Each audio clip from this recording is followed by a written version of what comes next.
Hey, everybody, and welcome to what will probably be a little bit of a marathon stream tonight. We've got RTS League, the final games from the regular season, Division 1, and I've got 7 total games to stream for you guys tonight, and that's going to take a while. We'll probably be here 2.5, 3 hours or so. Now, the reason I'm trying to cram them all in one day is because I got some other stuff I got to stream later on the week, some of the 1v1 tournament matches, but tonight we're focusing on the very end of the regular season. These are the last games of the regular season, then we'll be moving on to the playoffs. So the reason I've got these games for you guys tonight is these games will decide who goes to the playoffs in Division 1. So overall tonight I've got one game, leftover game, UCAB versus GDM, 2 UCAB versus SOEE. And then I've also got WKTA playing against both JSS and DoD A teams. So we've got a bunch of good players we'll be watching tonight. I'm pretty excited. Hopefully we'll have a bunch of good games. Real quick, before we get into the games, I'll try to have to kind of rush things along so we're not here too long. We're going to look at the standings, though, and kind of see why these games are so important. So let us move over to the standings. It looks like I got it. Yep, we're open. So these are the, I hope this makes sense to you guys. I kind of got the records for each of our clans we're kind of looking at up at the top, and then the games that they have left, along with who they've played so far. So JSS over on your right is going to be the first or second seed in this division. They're 10-0 right now. All they have to play is WKTA. Now WKTA, they could go from first to fourth and out of the playoffs depending on how their games go. Now, one thing to note is that WKTA does have a 1-win penalty due to some scheduling stuff that they've had earlier in the season. So that's a minus 3-point penalty. So I guess it'll come into play, like say at the end of the regular season, say after all of our games tonight, maybe they tie with UCAB and like record, like maybe they both end up as 7-4. That would mean WKT out because of that 3-point penalty. So WKT essentially needs to win one more game. But WKTA we see plays DODA JSS, and UCAB's got that one game versus GDM and 2 against SOEE. So DODA, UCAB, and WKTA all fighting for second and third, and whichever of those 3 teams gets fourth will be out of the playoffs. So a bunch of important games tonight, and we're starting off with our UCAB games. 1 to finish off against GDM, and then 2 against SOEE. Now, GDM, SOEE didn't have as good a season as they would have liked. Kind of towards the bottom of this division, but they're both pretty good clans with good players. So theoretically, hypothetically, and maybe they'll steal a game or 2 from UCAB, which will really kind of hurt UCAB's chances. If UCAB wins all their games, they probably got a pretty decent chance, but nothing set in stone for sure. There could be quite a few different results depending on which teams win which games. So we are just going to dive right into our first game, and it looks like I've got it ready to go. And we will watch WKT, not WKT, we'll watch SOEE playing GDM. Or no, that's not even right at all. Let me restart. GDM versus UCA. That's what we're going for. The second game, UCA won the first. So here we go. I'm seeing a lot of Aranos and Atlantean and Kronos on this. And we are, oh, this is a hectic map. Frozen Wastes. That is awesome. Let me just fix that and bring it down just a little bit. And back to our game, and we are looking on our right here. This is UCA, so we've got Swiss Boy as Aranos. We have Nyan Racing Cat also as Aranos, and then Tom PX as Loki. So Loki, Aranos versus, I believe it was a Thor. Yeah, Farion is Thor. Pain as Kronos, and then Zakio as Aranos. And we are on the map Frozen Waste, which is kind of a newer design map. It's pretty unique. It kind of looks like Mediterranean, or not Mediterranean, it kind of looks like Midgard, I guess, but just with the water frozen. And then instead of fish, you got goats kind of scattered around the edge of the map. So map design looks a lot like Midgard, but obviously we've got ice instead of water. And then the other big thing to note is that all the gold mines are scattered on the edge of the ice. And so that can make the gold pretty hectic, and really the entire game itself pretty hectic as well, because there's not a whole lot of back gold.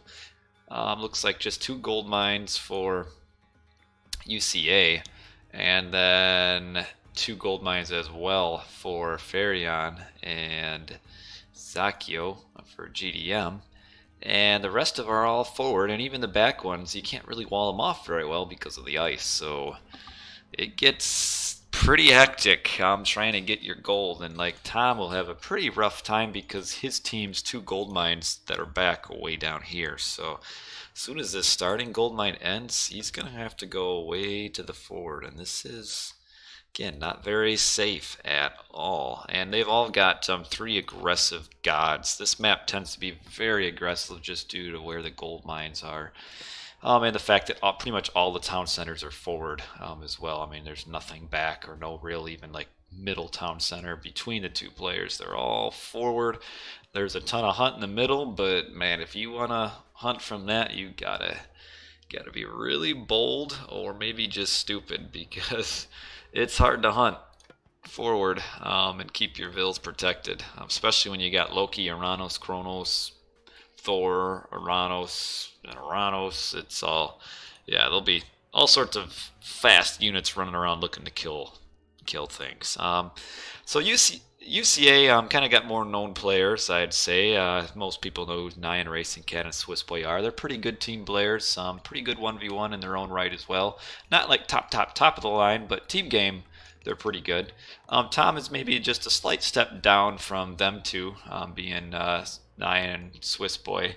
But he's not bad. I mean, he's still a pretty solid team game player. Generally isn't anything, spectacular, but the teammate that you can work with. Maybe not the one you expect to carry, but hopefully you should be good enough to work with and do what you need to do. And as long as the 2 stronger players, being Nyan and Swiss Boy, do what they're supposed to do, you'd think that UCA should win. GDM, you don't really hear about them a whole lot, but they're actually pretty solid team players. And even 1v1, you'll see them getting up towards, maybe the top 20 once in a while on Voobly. But they don't really, they're kind of actually more older players now. I know they've been around for quite a long time. We're talking probably at least maybe 8 to 10 years. So they know how to play, and they play a lot together. So hopefully we'll see some good teamwork with them, and that their teamwork that they get from playing with each other all the time will hopefully result in this being a pretty good game. And I'm pretty excited anyway, just the map. It's been a while since I've done an RTS League map on this map, so we should have a good game, hopefully. And we've got our Thor.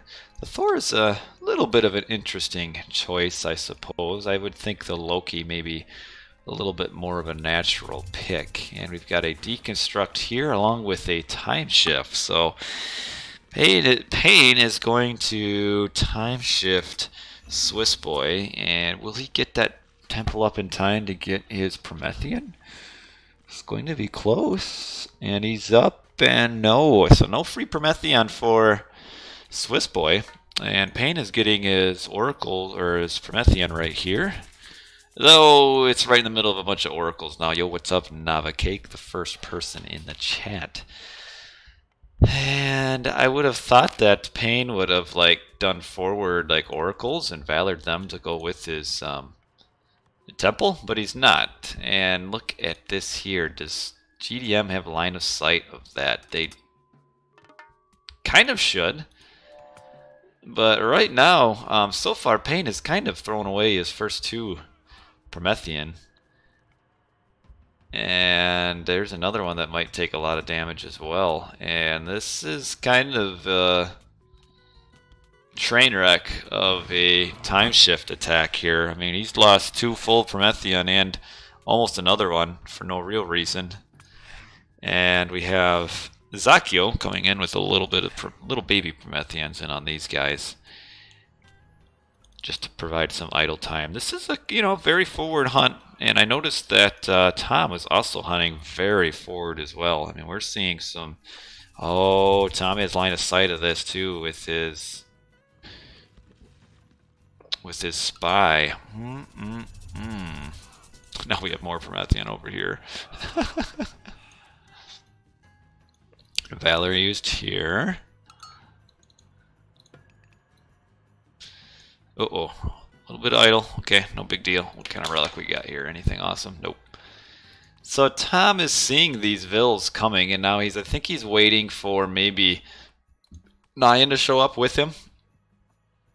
That's why he's falling back, because he has the spy, so he should almost wait a little bit longer for Nyan to get in position. But looks like Farion isn't really noticing this yet, and is going to be suffering a little bit of a double here, along with, we've got a forest fire. This is GDM's forest fire, and it actually is doing quite a bit of damage to those Hersier that were up against it, and might allow actually Farion to kind of win this. Well, especially now that Zakio's showing up. And yeah, that was a good forest fire. But man, he really wants to finish off those Hersier before they can heal from the healing springs. And down here, Swiss ended up going back to his base, but the main action is right here, and this is very important for GDM to hold on to, and it looks like they will. So kind of a double v double here, but the help from Zakio came in just in time, and now we even see Zakio with a little bit of a raid of his own, and it's forcing just one citizen here that's idle, but one citizen is one citizen. And Tom very forward as well, also taking a little bit of damage. He's looking for something to do with this Hersier. Kind of on the bottom, Payne and Swiss Boy are for now kind of just evenly matched, with Swiss Boy surviving so well the initial attack. The Urano's speed bonus will kind of allow him to, hopefully, he should be able to get an advantage over Payne. That Urano's 10% speed bonus is really what makes Uranos, and it's very good. A little bit of a rating here, looking for things. So we see all sorts of units raiding back and forth, and these two groups meet each other.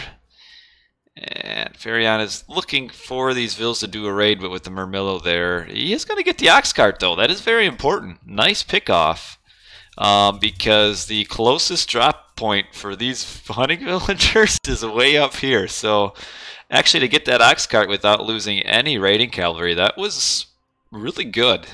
And down here, it looks like Payne is taking a very poor fight. And yeah, like you see his army is pretty much disappeared. He's kind of randomly time-shifting a economic build there. And these Hersier, I think I saw, had to run back to defend somewhere. Okay, they're right here. So GDM kind of has a little bit of the advantage on the top, but Payne on the bottom is really on the bad side of things. And with the Chiro Ballista is probably kind of going to win this fight briefly, but Swiss Boy will be way ahead eventually.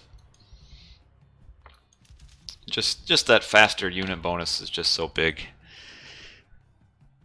And we've got the raiding cavalry. You don't see a lot of raiding cavalry these days by Norse players. Nice to see Farion making them. Kind of the all-out raiding cavalry raids. Kind of, ooh, you could get that Vil if he notices. It's probably too late now. Oh, and both Nyan and Tom are kind of showing up here simultaneously, just to cause some mayhem. Tom does have all of his Hersier upgrades. This kind of could maybe have trapped that Vil. It still might. That Vil should be able to garrison though before things get, well, there you go. Alright. So that Vil garrisoned, and oh, getting a town center here. I don't think they noticed. No, that must have been just out of line of sight to see that. Do Cheerios get the speed boost? They don't. So actually, Cheerios get a chrono speed boost now with the most recent patch changes, where they get a 10% boost. But the Cheerios don't count. They actually count as technically as a siege unit for most part. So Ranos gives human units that 10% speed boost. So hold on, what is going on with my chat? Oh, I need to get this back to just click through mode. Oh, I don't want to block this user. Holy crap. Hold on, my thing was not allowing me to click through it. Alright.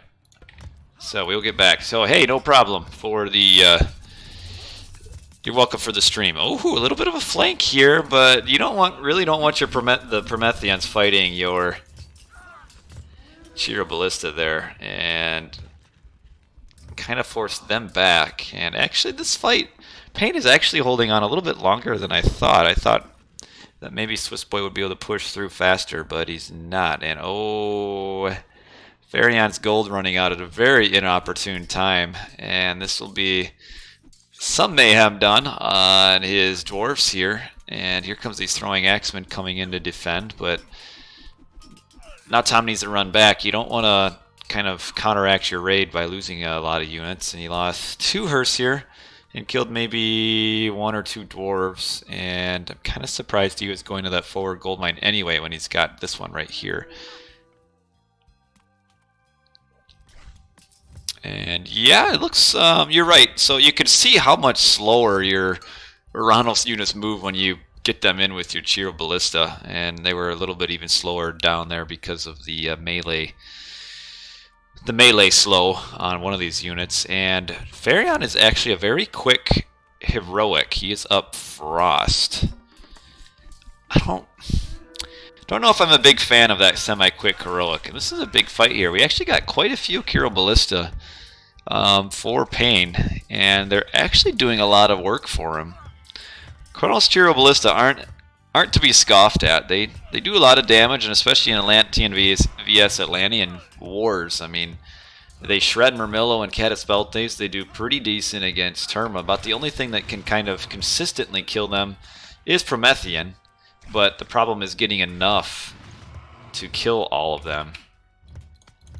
And we can see there's probably not quite enough Promethean here. And actually, Pain is taking quite a few good fights where he was several hundred behind in score, and now he's a couple hundred ahead. And these Cheero Ballista, the Chronos Cheero Ballista really are strong. They're cheaper, 10% cheaper, and move 10% faster. And that's important because Cheero Ballista kind of fat and slow. And Farion loses his ox cart, though it's not quite as bad for him. He will have this town center up shortly. And kind of a random deconstruction. Might want to save that for maybe like a hill fort or palace later. I don't know if you get a ton of value out of just time shifting a counter barracks. But as far as Pain is, he needs to watch out for Nyan coming around the back end. You got a little bit of a skirmish here. This will kind of just even out eventually. Kind of similar units composition and such. And Zakio will end up with the extras coming in. He'll have to run away. But yeah, that is kind of the bad thing when so the Cheeros will win fights, but you can't really raid with them. They're kind of, even with the Chrono speed boost, they're a little bit clunky and slow.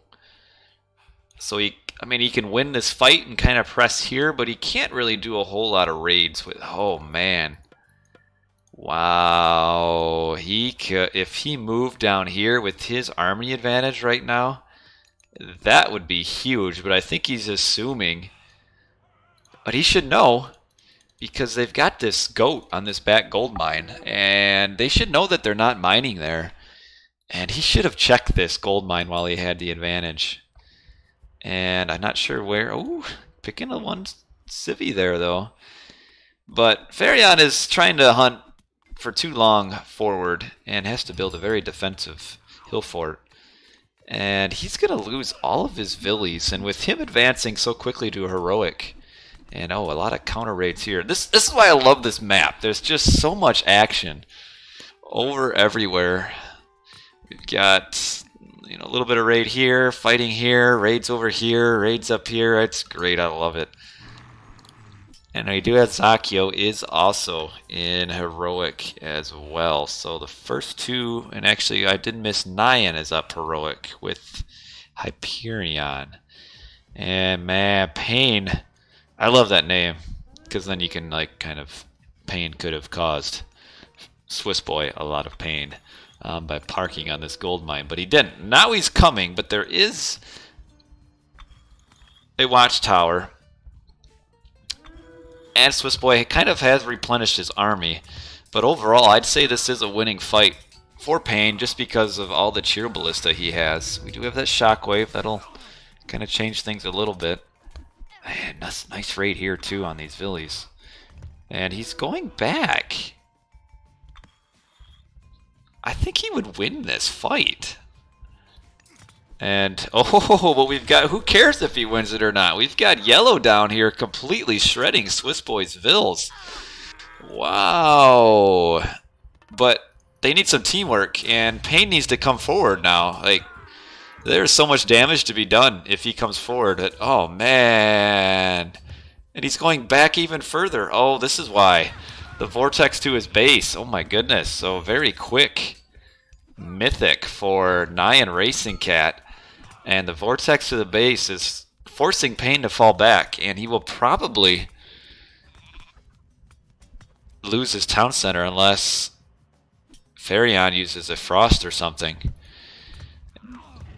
I don't know. I probably wouldn't use... Oh, I see...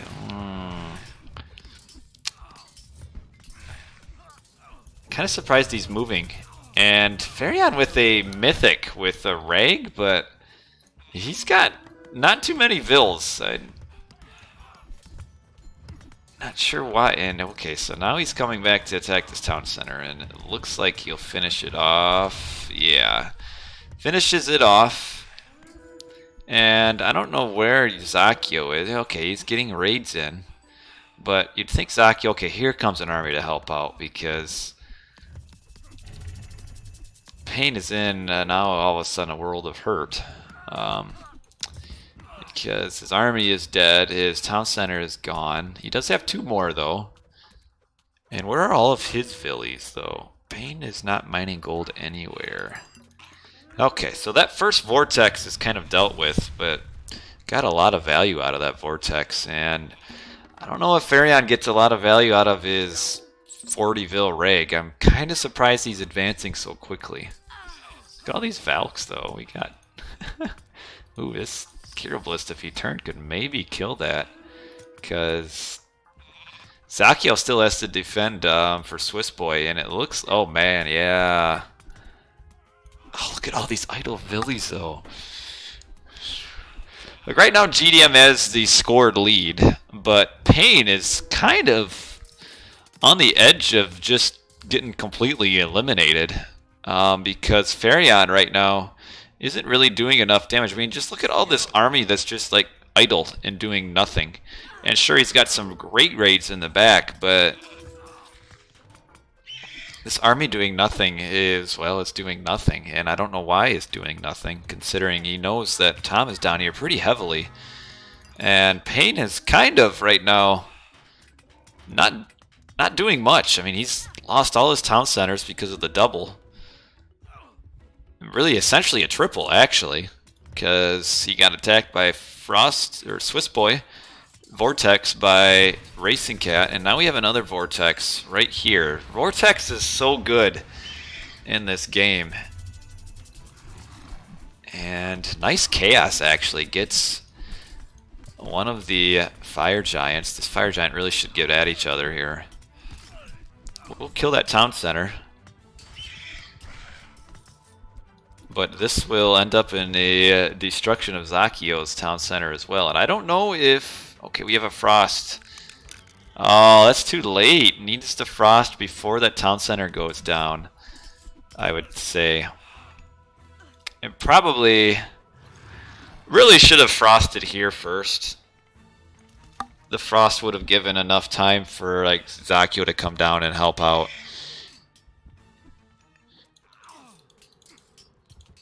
And we are, okay, yeah, I don't even know that he's playing for JSS. I haven't been around for the last few days. And we've got, okay. So Reg is used, and what kind of 244 pop? It's not too bad, I guess. So he's got a few decisions here. Does he come down and save Payne, or does he just completely demolish Tom? He's probably got to send at least one pack down here, but this army and this army should come to Tom and probably wipe Tom off. And I don't know where, I guess, okay, I guess Zakio is defending. But Payne, is a little bit injured.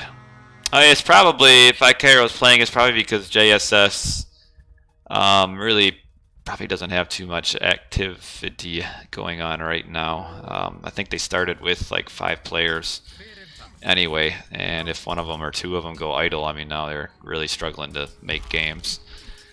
Vortex to defend. This is not the place to attack with your Reg. I mean, of all places to go, why are you attacking the place that has double fortress and settlement? You kind of don't want that. Now this is more like it. But this army should have come up to Tom, because Tom doesn't have, I mean, it's Loki. His army is going to be forward anyway. So he should have just gone up to Tom to begin with. And again, not the place you want to really go, and you'll find out pretty soon what kind of armory upgrades he's got. You would like to get that other Pierce armor upgrade, and okay is preventing that. We probably got a bunch of gold miners down here. Yeah, should be checking the gold mines. Nice raid back here, though. Man, this is a close game. So all of this is giving time for Payne and Bolzacchio to kind of regroup. Work was fine. Nothing too crazy.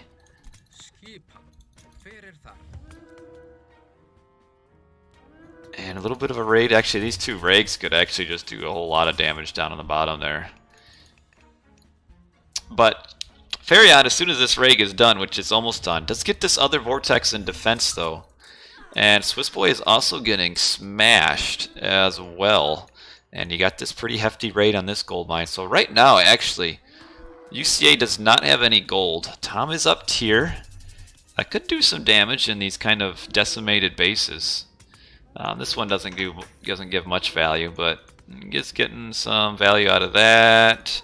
Wolf's here, not really doing a whole lot, killing a few destroyers, but you got a decent spawn here. Ooh, 3 citizens. Okay. Should be one more wolf spawn somewhere. I'm not sure where it is.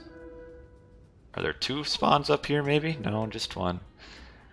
Okay, so they can't find any gold anywhere. GDM kind of has, for the moment, as UCA completely blocked off from any gold. About the only gold mine they might be able to get to is maybe this one up here. The Reg should, I guess it's still doing damage, but oh, even this, what has he got? He does have fortified, but nothing else for that. Yeah, Reg is so strong. You're right. I mean, it wasn't even a. He probably ended up having maybe a few more vills than I thought, maybe 60-ish. I guess I could check to see to make sure. But even out of 60 vills, I mean, it has done so much work. And they need to make sure this does not happen. And 3 ox cards. But right now, the fight here, I guess Zakio is here too, actually, isn't he? But Farion could end up losing all of his town centers now. And in fact, Zakio should probably kind of stop fighting down here and come up to save Farion, because Farion has no army and no economy for now. And does have just a few more rigs up here. Like, this is the last of his rig army. I think they have used all of the... No, Nyan still has 1 vortex. It looks like Nyan has 1 vortex. Swiss Boy has 1 vortex. So only 1 vortex left for the both of them. And Zakio is not Is he even going up to age 4 yet? No. So Zakio is not close to age 4. And probably neither is Payne, I would think. Yeah, neither of them are close. And the Vortex is big. And this...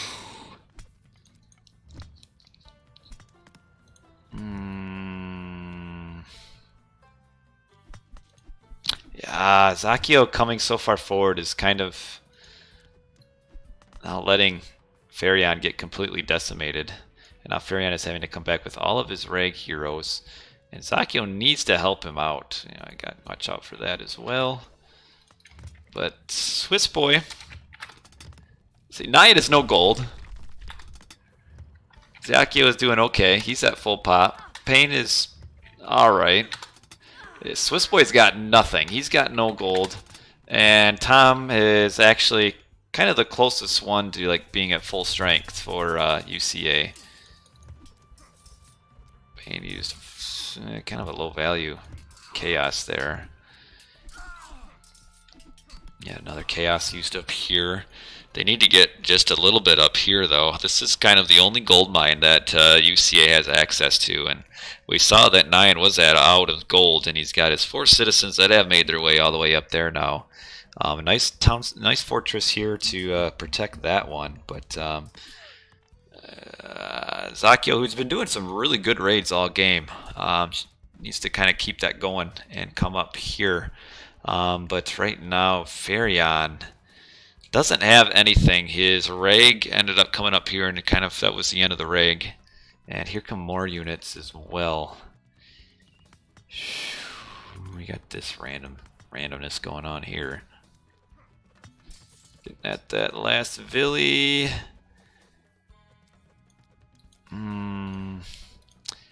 Like if one of the GDMs had like say Payne had Vortex right now to come up here, that would probably finish off UCA because they would have absolutely no gold. But they can't really put the pressure on up here because of how Tom is kind of taking control of this map.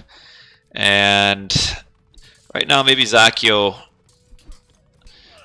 maybe a little bit not doing enough as the pocket player, because really their window of winning isn't, I mean, they could push through here, but this just takes quite a little time. I mean, you get more value out of just putting your army up here and blocking gold completely. But they could run over Swiss Boy, although I think Nyan still has a Vortex. And nice Sky Passage there. That might be helpful later. But, well,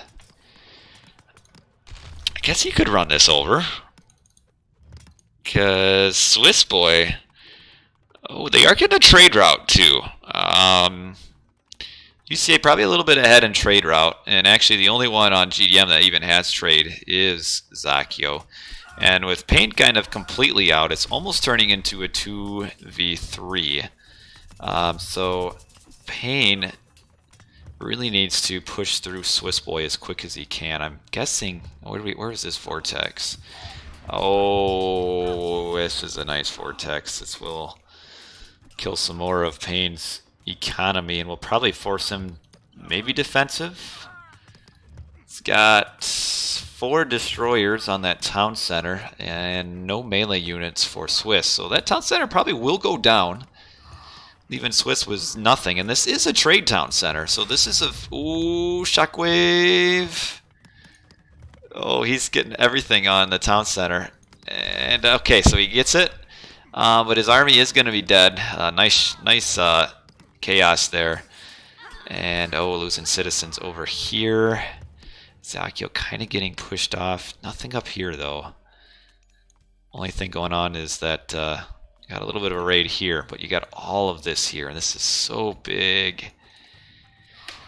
Still a very close game, but UCA is kind of getting to the point where they won't need the gold anyway because of their trade routes. So this is the trade town center. It is down. However, they still can do decent trade routes with that town center.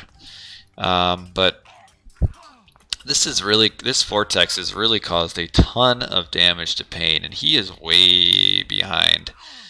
And you've kind of got Zakio is kind of going to have to carry everywhere. And that attack on Pain is kind of ended his attack on Swiss Boy. Swiss Boy should be able to rebuild his town center. And with UCA having a pretty hefty trade route, I don't know if GDM will really be able to react at all. I mean, Farion only at one town center and your post-reg eco without a trade route is pretty awful. And having to defend this gold mine, and there's not even any gold there anymore. It's kind of a second fortress that doesn't really get a ton of value. And needs to be careful with this villa. You could just pop them in your sky passage there to save them. I do like the use of sky passages, kind of like an underworld in a way. Just this one gold mine here, and actually GDM will find themselves out of gold pretty shortly, I would imagine, because this is kind of their last gold mine right here. Otherwise, they kind of have a tentative access to this one. Ooh, if these birds can stop the fortress, it's important, but I don't know. It's basically kind of Zakio against 3 at this point. Pain is okay, but they're stuck in age 3 too is the problem for them. So they can't even get like the trade tech. And it looks like I got these birds here for now, but Farion's going to get pushed off of his gold, and he has no trade route. And is this town center? Look at res distributed. I will soon. Eco upgrade's pretty decent, but yeah, I mean, UCA's just got a massive trade route, and the only one that does from GDM. And Farion's getting pushed off gold. He has no trade route. And Zakio and Pain really can't hold the bottom either. And nothing is going for him here. This is sliding pretty quickly to UCA's side of things. Because here's quite a bit of army, and this is kind of Pain's last. I don't even think Pain has eco. And don't dang it. So we had a save and exit here, it looks like. I'm going to have to finish this off on a stream, I think. That's annoying. Was it streamed? I hate it when this happens. I didn't think this one ended up getting saved and exit. So does anybody know who streamed this? If you happen to see it in chat. It's not restored? You played another one? Oh my, so I watched a game that wasn't even played? Are you serious? You suck.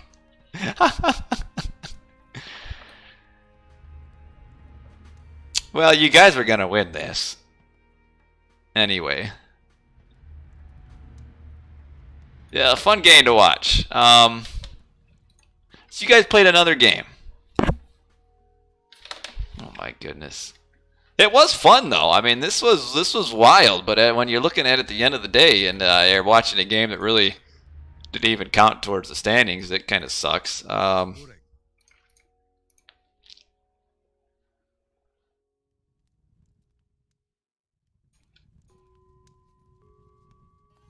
She did a 2v2?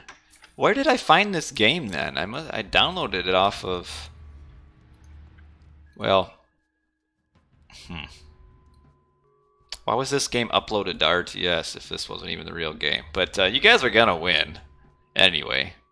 And with how long... I've got 6 more games to do. I don't really have time to do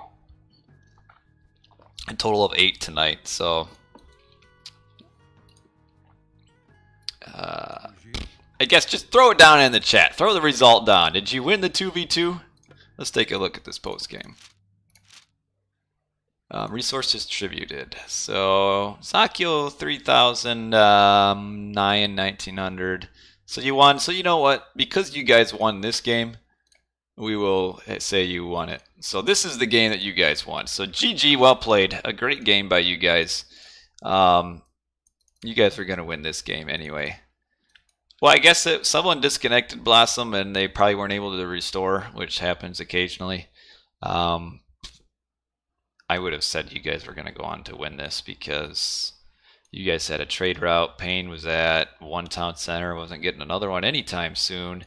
Zakia was going to lose all of this, and Farion had nothing. So, in my mind, this was the game over anyway. There was really no chance. Because let's take a look. Nyan's got pretty good gold. Eco is pretty solid. Swiss Boy is pretty solid as well. Tom is real solid. So yeah, you guys are gonna win anyway. So this one counts in my book.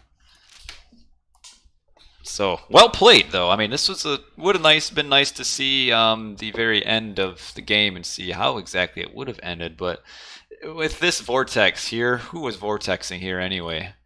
Who's vortex? I thought there was a vortex coming here at the very end of the game. Green, yeah, okay. Was Swiss vortexing? Kind of at a awkward time to vortex, I think. But this would have finished off Farion. So this game was over anyway. So we will update our standings here for the 2-0 to GDM, and our next game, or 2-0 to UCA, is going to be UCA versus SOEE. So remember, I know probably a lot of you guys weren't here at the beginning. We're looking at the top 4 of Division 1. One of these 3 teams right here won't make it, and those are the games that I'm covering tonight. So the next game that I'm going to do is SOEE versus UCAB, and that will finish up UCAB, and kind of, I'd think UCAB is kind of one of those 3rd, 4th place clans. So what they end up at is kind of the mark that these other DoD and WKT will have to face off, because WKT still has to play DoD and JSS, so they got their last 4 games are real tough. So we are going to move on to UCAB versus SOEE. Now, SOEE has kind of underachieved for most of this season. They've got pretty good players, but their teamwork just kind of hasn't really worked so far. I mean, kind of individual performances in some of their games, but they just haven't been able to put it together as a team. And yeah, you can even see economically, I mean, going back to this UCA GDM, GDM was done. You guys really should have, I don't know, I would have said this was going to be a pretty clear victory, and why we'll play another game. Because you guys weren't going to lose this. It was kind of over.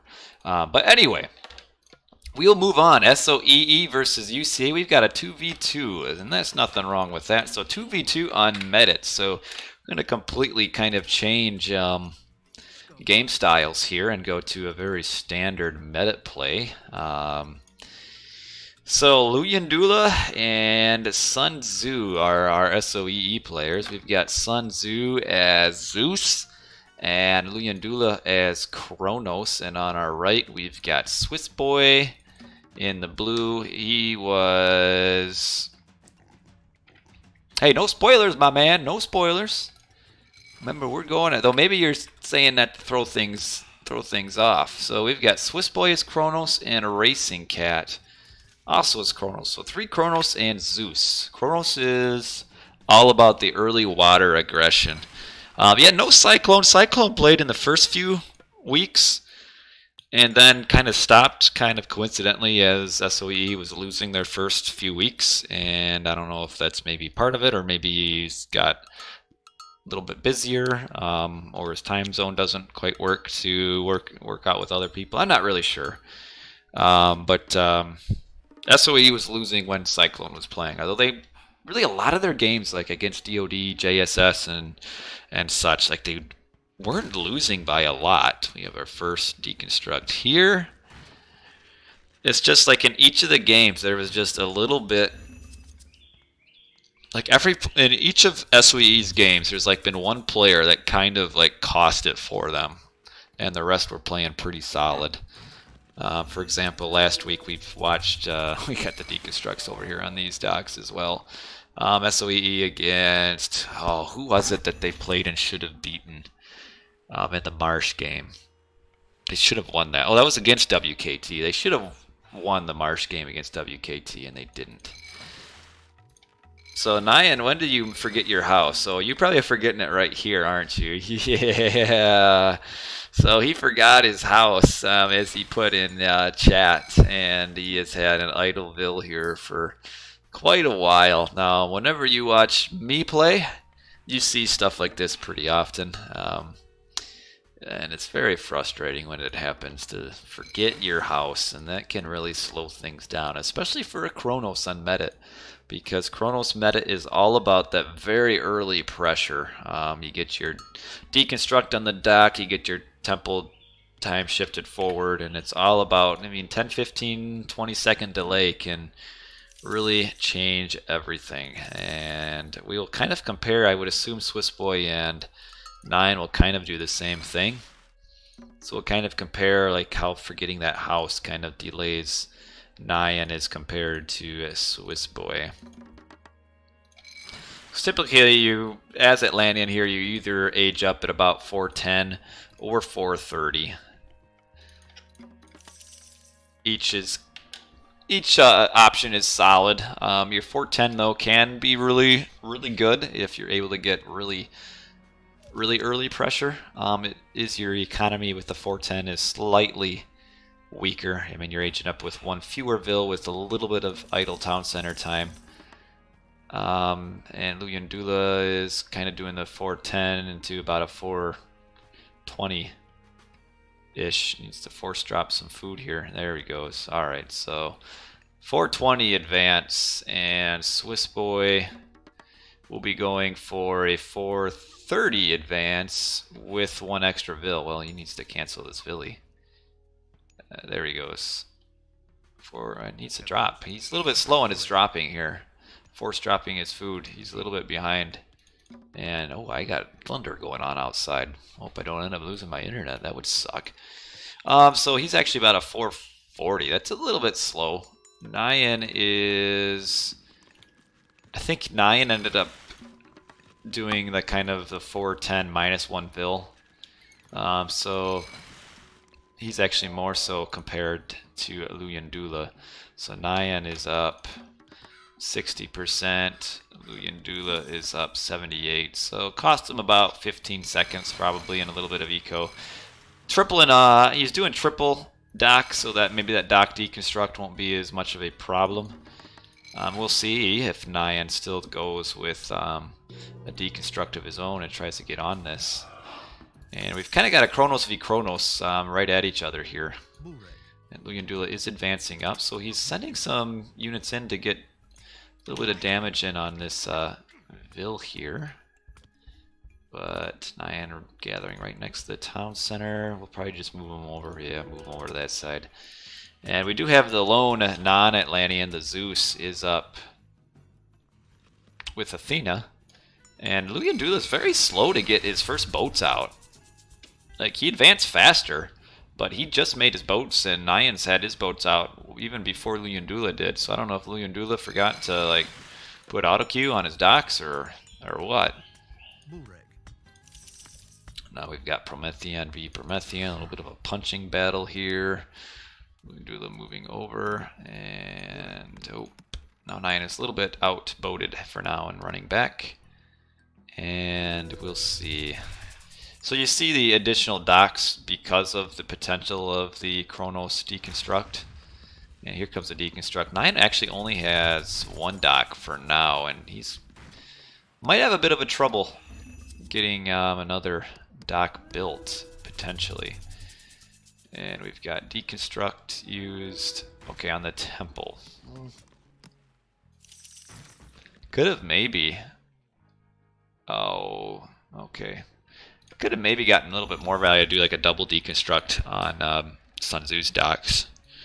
Because at this point, the temple deconstruct, when the Prometheans have already been built, I don't know if you really get much value or any out of that.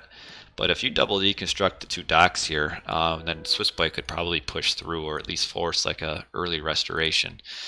But Nyan did get his second dock up, and this is a pretty even as far as boat numbers fight. Nyan with a little bit of the defender's advantage. These Promethean Oracle bat armies are just kind of canceling each other out, really. And Boat's getting in on this action. Swiss boy running away. Yeah, not getting a lot of value out of it. Just kind of even each other out. And on boat, water. Okay, here's a restoration. Yeah, you don't want to fight in. You want to force the restoration, then move back, and that's what he's doing. I should probably. Okay, he does have the units garrison. He's sailing over to his buddy towards his buddy to get maybe a little bit of help from Swiss boy. We'll see. Nyan is at kind of a severe boat disadvantage now, but Swiss boy is winning his side, and he's already forced out the restoration. So if Swiss boy can finish these boats off and then maybe come down here, UCA could potentially turn this water around. It's not all lost for him yet. And right now, Luyendula is a little bit kind of finding himself caught. We've got Sun Tzu is just sitting defensive while Luyendula's got his boats fighting and or caught up here. So, yeah, that's basically, I mean, for all intents and purposes, these boats so far have been kind of pointless for the last 20 seconds. And this is a nice little bit of a trade for UCA for sure. Now that green is here, should probably run. But he's killed almost enough of Luyendula's boats that he could probably fight this. And we now have Nyan is taking the advantage here. So this goes to show that SOEE's plague has kind of just been the teamwork aspect of things, where Sun Tzu just having his boats doing nothing for so long resulted in Luyendula losing so many boats. And now Swiss boy is kind of fighting a double, but one at a time. I mean, he fought Luyendula's boats, killed them, and then Sun Tzu came, and now he's finishing off Sun Tzu's boats for the most part, just kind of fortifying his boats behind the shooting docks to further help his case here. And actually, Nyan is kind of on the assault down here with some Prometheans and such, and that's causing some problems. And Swiss boy will defend this double. And for some reason, Luyendula's has nothing on water anymore. His boats are dead. And Sun Tzu's boats are also idle as well. And for what did look like it was SOEE's water for a brief amount of time, it's now completely UCA's. A little bit of fight here. It does look like maybe Luyendula switching more so to land. All these oracles and such still causing quite a bit of trouble. He does have the focus upgrade, plus 20 hit points, attack, and faster speed. It's actually a pretty solid upgrade for your oracles, costing only 50 wood to favor. Makes them pretty good. And everybody okay. So Luyendula with his 3 docks kind of pumped out a bunch of boats pretty quickly here.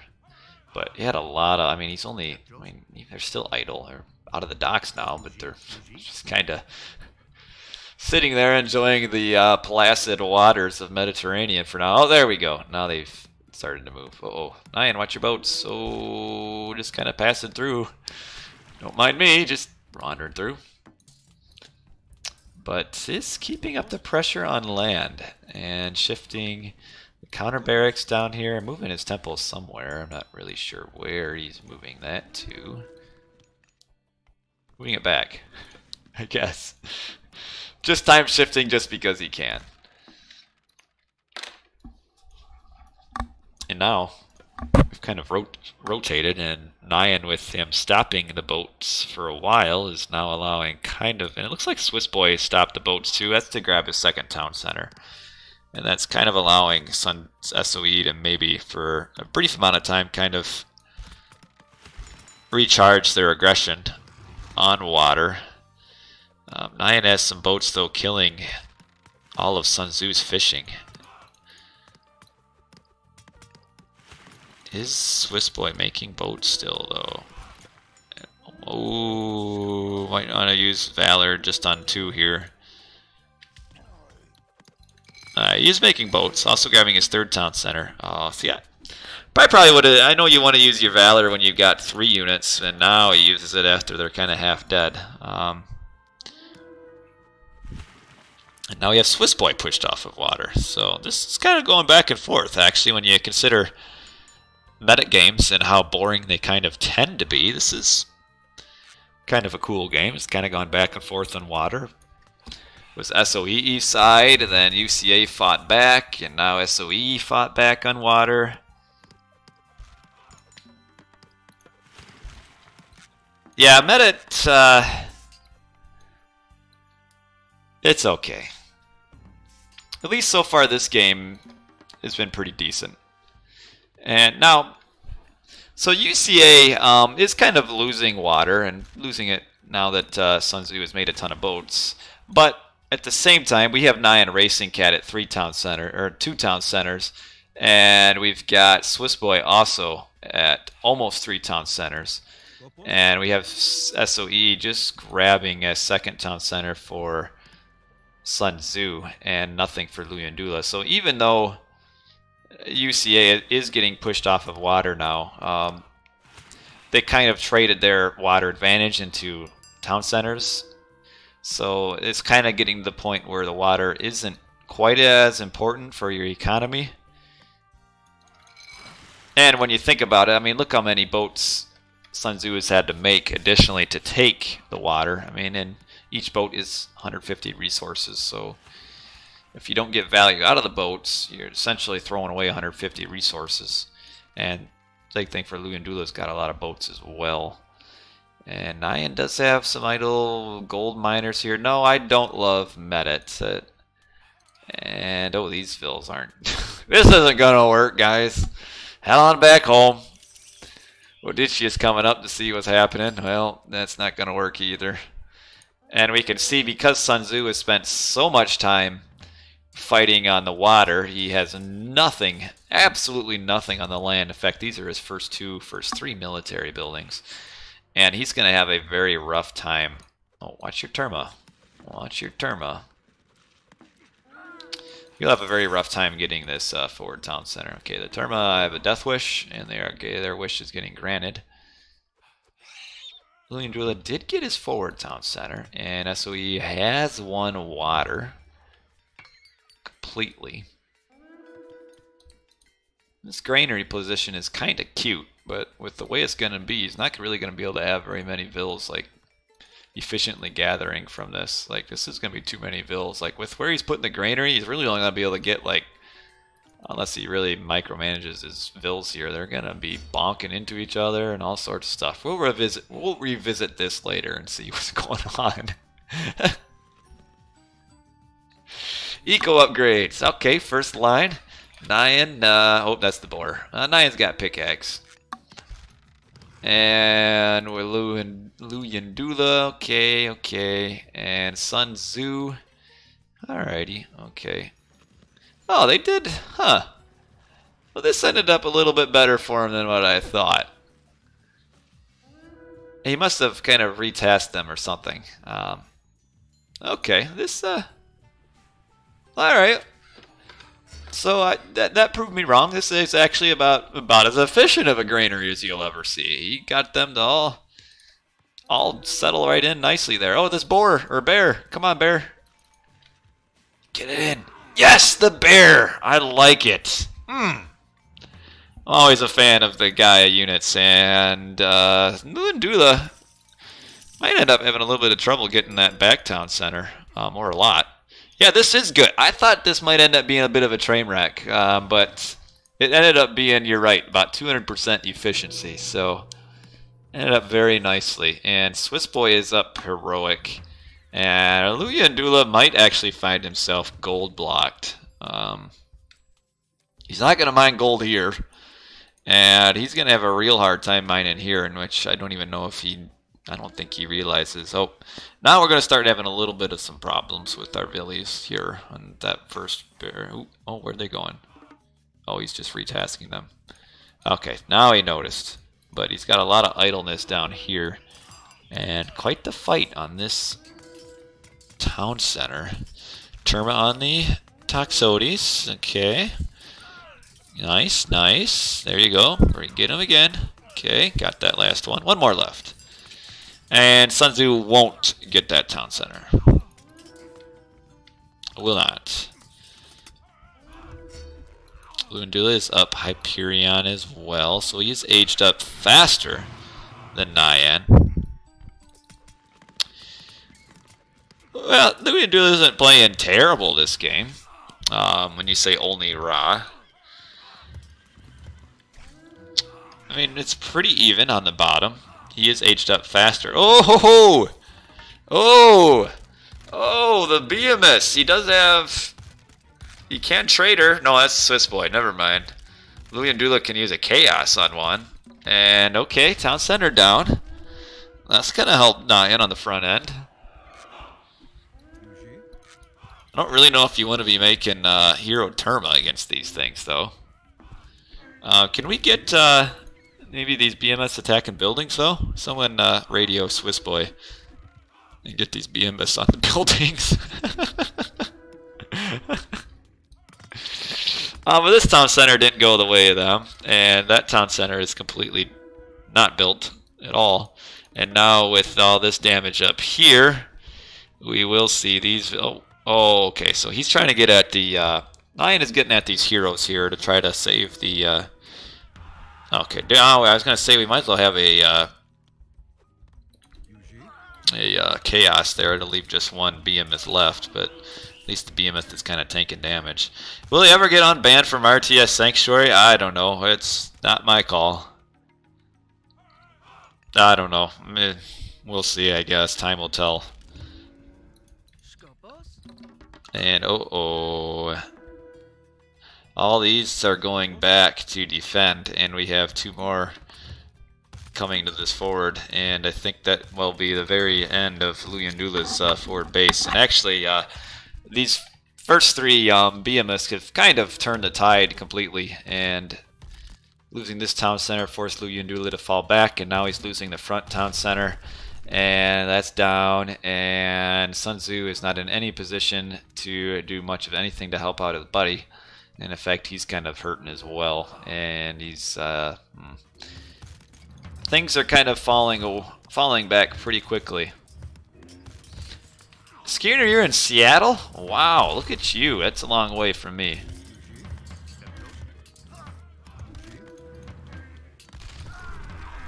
And that is the forward base, almost completely. Just that one barracks is living yet. Oh, now it's going to go. Oh, well, maybe not. One more shot. Well, and now you see that, so the winning the water so completely doesn't really matter if you have to put so much resources into it and you're doing it at the cost of falling behind on land. Because Sun Tzu just, economically, he's probably pretty even or above Swiss Boy, but he just can't get the town center. And Luyendula, whatever, is just way behind. And that back temple with the BMS just really wrecked Luyendula and kind of started the avalanche that became the end of Luyendula's base. And yeah, BMS are... They have their purposes in life, and we have seen that in this game. They don't generally get a lot of love, the Behemoths don't, but they can be good in certain situations, and definitely here. I mean, the Behemoths were what destroyed Luyendula, and Luyendula has absolutely nothing now. I mean, I guess he's got this here, but he's out, so... Well played by UCA here. This was a pretty solid game.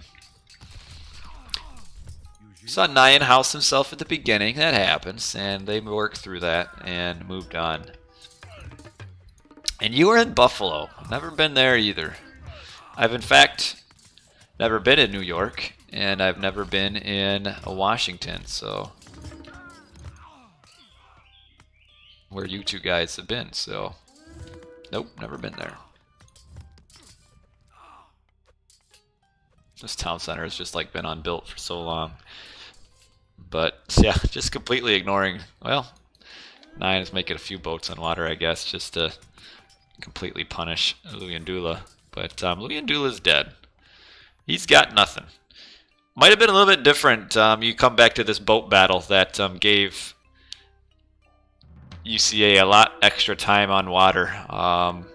That did hurt as well, and that was just a little bit of a teamwork issue there, which hurt. But we were winding down to the latter stages of the game, and okay, Luyendula has resigned, and Sun Tzu, I'm sure, will follow suit. So UCA really needs this sweep, so they got their first win there. And we will move on to game 2. Was on an island for a while, then came back to Seattle. Wow, that sounds awesome. Swiss Boy with the nice eco. Nyan just staying with where he needed to be with Luyendula. Swiss Boy really was kind of the power player in this game. He was the difference maker. So well played by Swiss Boy. Sun Tzu, nice kill-loss ratio, but when you are behind on land, I mean, if we compare our town centers, we can see they're just so behind grabbing land town centers, and that means they're behind on their economy. So even though they're winning water, you almost don't even know it by the all resource total. So that is game number 1. We will move on to game number 2 real quickly. Another double, 2v2. And Marsh, well, we can handle a Marsh game, can't we? Marsh is awesome. So Marsh. And we've got UCA up on the top, and Swiss Boy is maneuvered over to Poseidon, and Nyan Racing Cat is changed from Kronos to Uranos.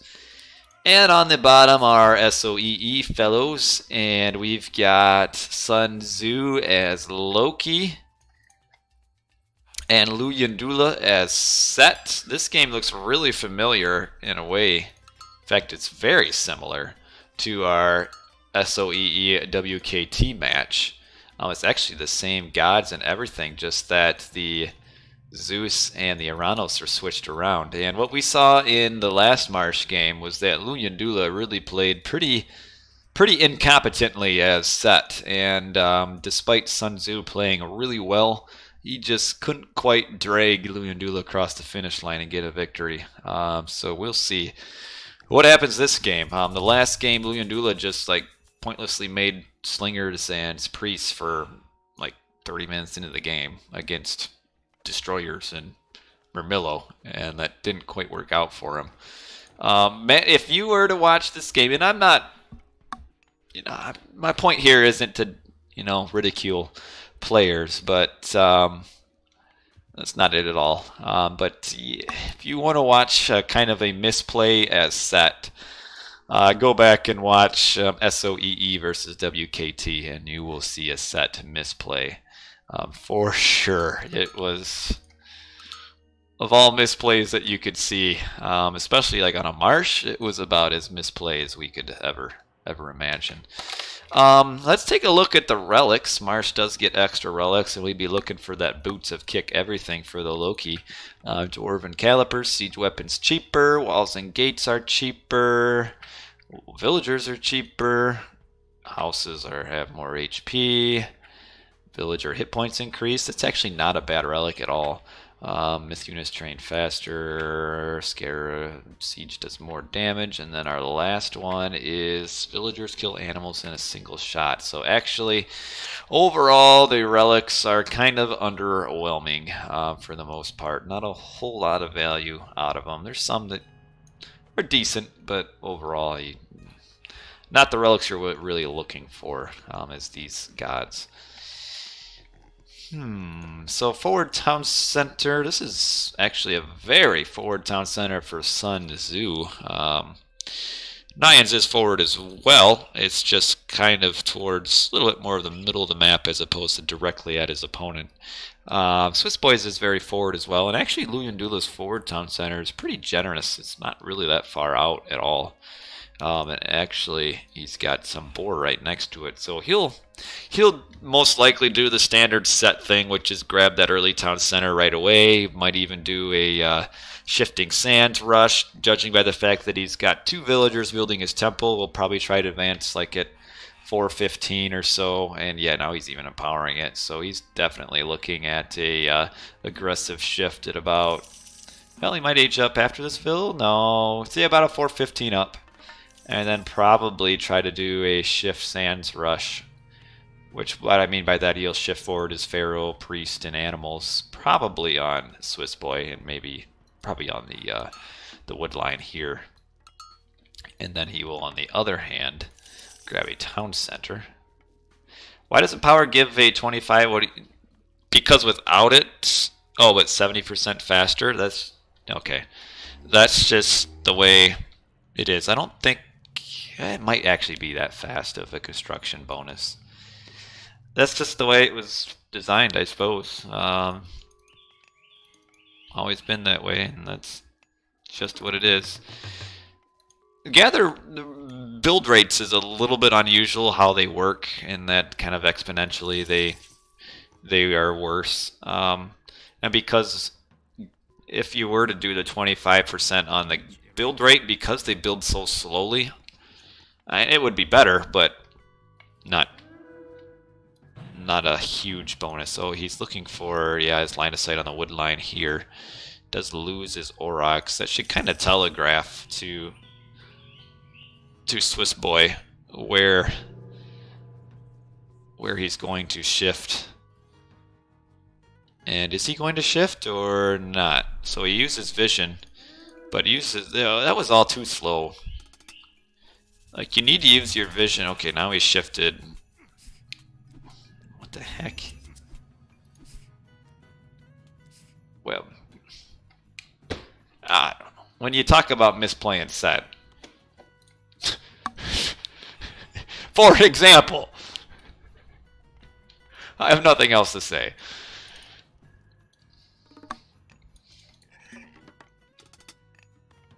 Let's talk about Sun Tzu over here.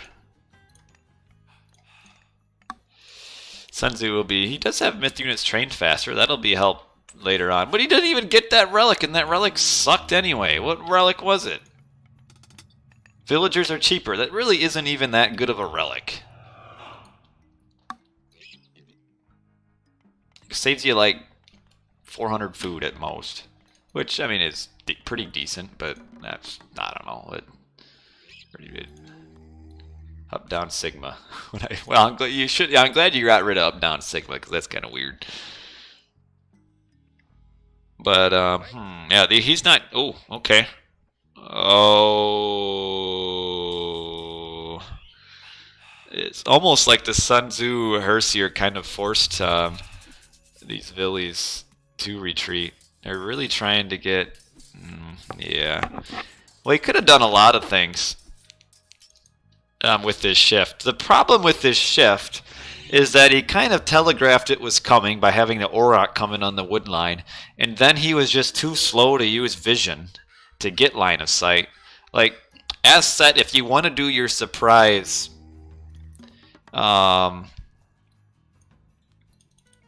shifting sands, I mean, it's not really going to be a surprise, but you want to do it before your opponent reacts. You need to like use vision as right as you're hitting age up.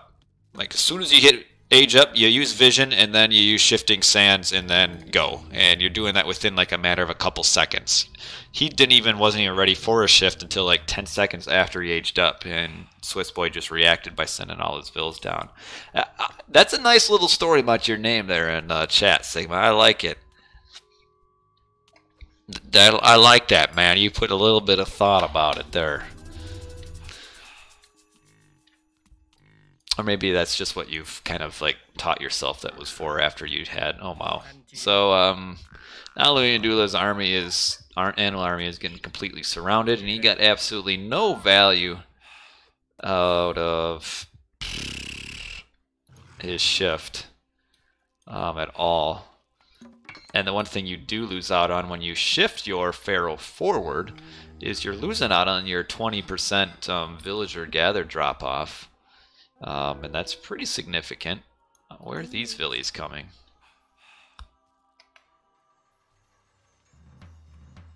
A little bit of a raid here. He does have the Hersier to defend. Oh, he's building barracks. Very strange. Your goal as a set here is not to make barracks units. You have to rely on your Loki player not getting injured in heroic or classical age and doing a fast heroic. So this is also a mistake because the slow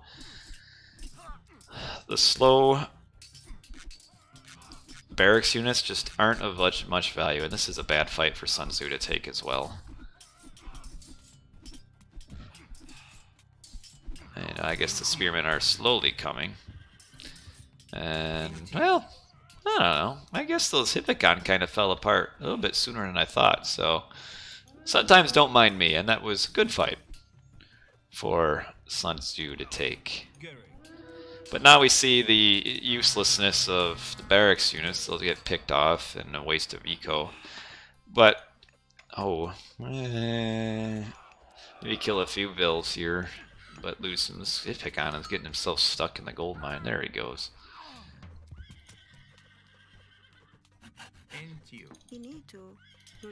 Skirnir is a Norse god? Jeez, I didn't know that. How come he didn't make it in Age of Mythology? But yeah, as you're set in this game, in a 2v2, what you need to do is do enough damage to Swiss Boy early so that you can heroic before Swiss Boy is able to get in line with his army.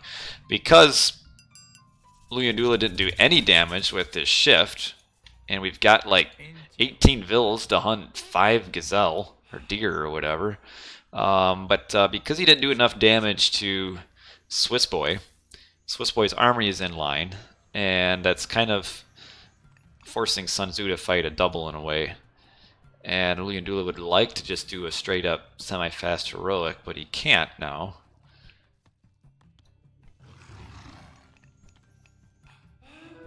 Oh, he gets Frey's sword in return for a maiden.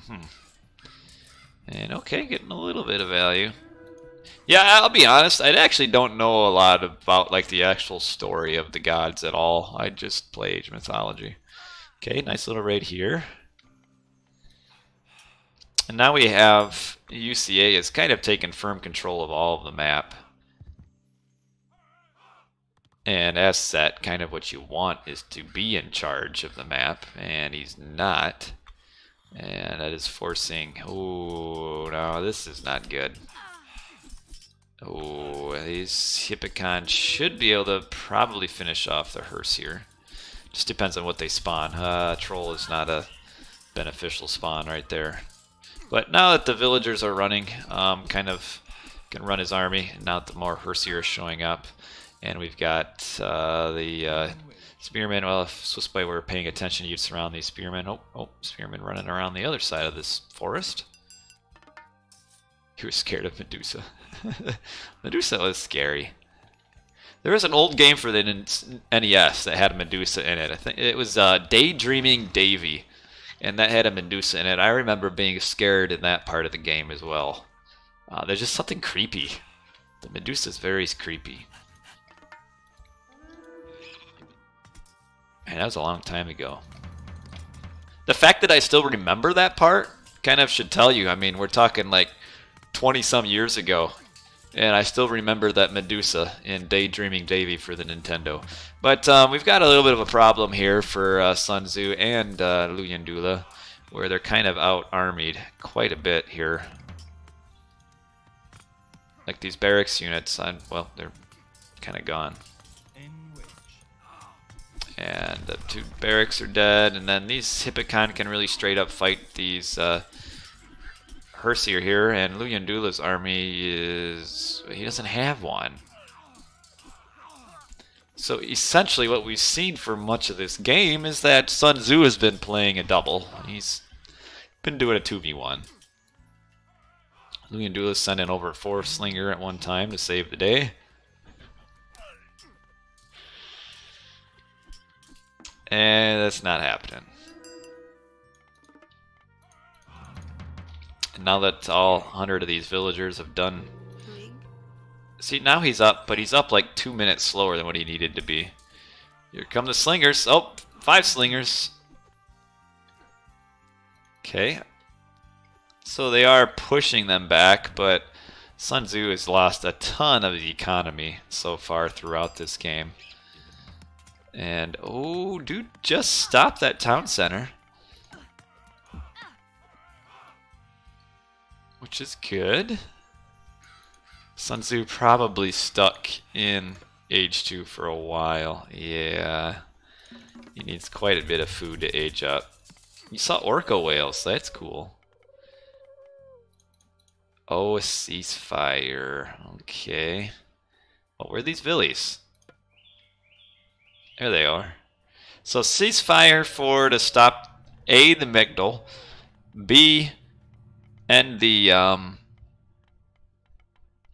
minion attack, and then C, allow Swiss Boy to finish the town center here.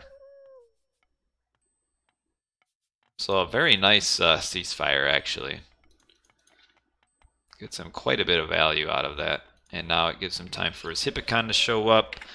Does have the, what is the name of this? Spirited Charge for his Hippocon. It's pretty good. Illusion 2438 has followed. Welcome, welcome. Having to grab this town center just to get the, where's his ox cart for his hunt? Oh, it's kind of like up here. Oh man, getting pushed off a hunt or gold again. Alright, so Luyendula is not going to finish that Migdal. Sun Tzu is just way behind where he'd like to be at this point. Has a nice little Hersier army. Oh, he is up heroic. Never mind. Sun Tzu is still playing solid for what he's gone through so far. This is Vubli. The one bad thing about minimizing the overlay is that I can't see the age up bars. It's a little bit annoying. Got a ton of Slinger again. Now that ceasefire has been used, though, he will be able to use flaming weapons, and I think we'll see it coming in now. There it is. It is fully upgraded. Well, just medium Hippocon. Okay, the medium will be forced to retreat. We'll get this town center down. However, yeah, Nyan is a good player. He's kind of one of those sneaky good players that you don't really hear a ton about, but he plays really well. I'm a fan of Nyan. And the Hersiers are kind of getting split up and not. Oh, he's really valuing trying to kill this town center. And this mountain giant has kind of been path blocked off of the town center. He'll probably make his fat way back. But these Hersier are chasing down there. There he goes. So he didn't make it back, but used up flaming weapons just to kill a town center and lost pretty much his whole army on the back end. So I don't know if really we could say that flaming weapons was even worth. I mean, in the meantime, he can't even gather his gold. Yeah, probably. Okay. Do we have a hero coming to save this town center? No hero yet. Could potentially use... Oh no, doesn't have curse. Oh, where was... 9 is up heroic as well. Oh, will he be able to chunk down that mountain giant soon enough? Oh, here comes Hippolyta. She actually hits her first shot and her second shot, so that's good luck. And no, won't quite get that town center down. But Sun Tzu, his eco, looking a little bit... What kind of a trade route is this? Sun Tzu's eco now is pretty shredded. I mean, he lost his entire army. There's not a whole lot of hunt that he can go to right now. He's got hunt here, but it's not long. This is a very kind of adventurous. I don't know why he wouldn't put his trade route like from here to here rather than having his caravans having to kind of wander around and through all this. But saw a decapitated seal. Man. Thanks for that information. Animal lovers, maybe leave the stream. Decapitated seal. So Luyendula can't quite push through here. Once these I just thought this. I thought like the orca came onto the beach to show you, and he's even got Thracian horses as well. This is some strong Hippicon. They will do a ton of damage and live forever. And I think at this point, UCA is just a little, yeah, well, UCA is just a little bit too far ahead to really see much of a comeback from Sun Tzu. I mean, Sun Tzu's used his flaming weapons, which is kind of his power play. He's getting pushed off of Hunt in the middle. Is he a big animal lover? Not that there's anything wrong with that. I mean, whatever. You want to love animals, that's fine. I'll probably still eat my animals, but, you know. Alrighty, so this game is well towards the direction of a 2-0 for... Oh, he's vegetarian. Okay. I don't know if I could... I don't think I could do that. Be a vegetarian. I just like meat too much.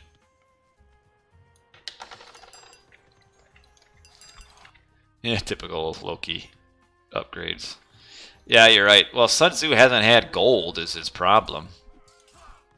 He keeps getting pushed off of... Well, now he's back on this back gold mine now. But, yeah, he hasn't made any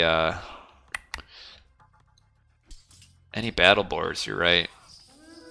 And Luyendula just isn't in the position he needs to be. I mean, we might even see the Poseidon going up with... Artemis. Yeah, he is aging up Artemis right now. He's about 20% up, and Artemis will completely level this unless Sun Tzu rushes. He does have his first building upgrade, but I think Earthquake would still finish that off. And Sun Tzu's in a pretty rough spot. I mean, just look at Nyan. Nyan's probably aging as well. Nope, not yet. A little bit of an economic kind of misalignment slightly. But he'll be looking to age up pretty soon. Probably would like to have another big raid too on these dwarfs, and Sun Tzu just can't get a break this game. In a team game, you probably can't win if your set isn't on the aggression. Your set needs to be the one that's kind of running the game, and the set never ran the game at all this game. We got these throwing axemen. Well, once they start throwing their axes, we'll kind of finish that off. Mermillo's still living quite a while. I mean, these are kind of pretty upgraded Mermillos. Yeah, first line and then heavy as well. Okay, so now we see Helios coming, and Luyendula is up. Thoth uses Meteor. Meteor looks cool, generally underwhelming. Might see just an Earthquake being used, maybe pretty quick as well.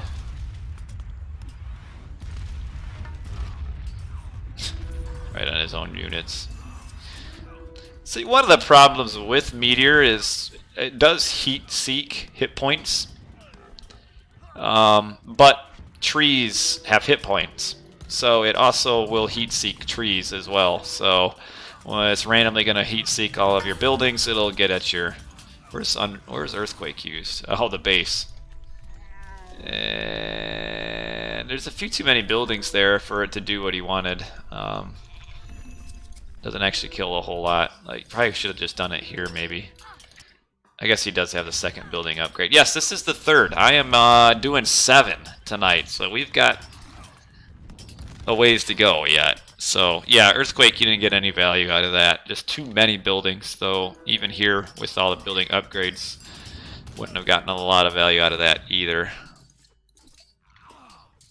Actually, Sun Tzu is hanging around quite a while. When you consider kind of all of the trouble that he's been in, kind of getting doubled for the most part, he's actually playing pretty good. Just Luyendula just kind of let him out to dry a little bit too long. Didn't do enough damage early, but Might be able to push through. Swiss boy, maybe. This fortress only got a couple whacks left on it. You should really probably get the fortress first. Just like 2 shots and the fortress is down. Oh, still got a couple bronze units left. Luandula needs a little bit more siege right now. But Sun Tzu about to fall. We also got a vortex. Probably what we'll see. Oh, he doesn't need a vortex. Why do you go meteor instead of tornado? It's a good question as well, especially because he's making military barracks. Very good question. I don't know. If you're going Migdal units, you go with meteor for sure. But if you're making barracks units like he is, a lot of spearmen that are already fully upgraded, minus that. But yeah, you should have gone up with tornado.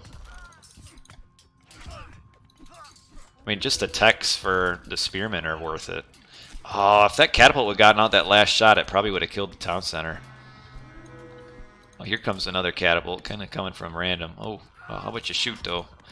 There you go. Can you get enough shots in? Oh, we got another one down here. So they will get that town center down, but on the other side, Sun Tzu, now he's making myth units, and they're actually doing some work. But his town center is down. His forward one. And I don't know if Liunu will be able to push through fast enough. Poseidon can last a while. These militia are just so annoying. And he's got, I don't know why he doesn't have more armory upgrades for his cavalry. Come a few Cantarius. Oh ho ho ho. Just to get in on the raid. They move so fast, do Aranos Cantarius. Killing the dwarves. Oh, Herseer showing up. Man, just imagine if he had the Horus Spearman upgrade. The times plus, what is it, plus 300 against cavalry. That's huge. Yeah, Sun Tzu's just been getting rid. Here comes another raid here. Oh man, Sun Tzu is just about ready to fold. Which I said that, I guess, probably 5 or 6 minutes ago, and he's kind of hung on. Look, he is making Phoenix. But you sure would like your upgraded spearmen against these Hippocon, because without the upgrade, they really don't even do that great against Hippocon. I mean, they win kind of pop-wise, I guess, but it'd be nice to have a little bit stronger of your Hippocon. Yeah, Tornado is some better god power anyway, and he'd get more value out of it. His villagers. You probably didn't need to send all of your villagers to attack these Arcus, but I guess he did. Yes, Sun Tzu hanging around. Well, I think he wants to wait to use the vortex until he has that town center secured. I think is his goal in life right now. And Luandula just can't quite get this town center yet.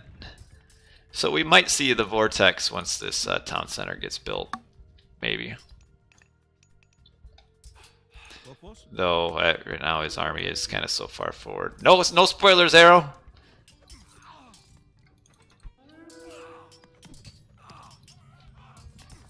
I still got 4 more games to go. I got the WKT ones after this, and that will determine who's going to the playoffs.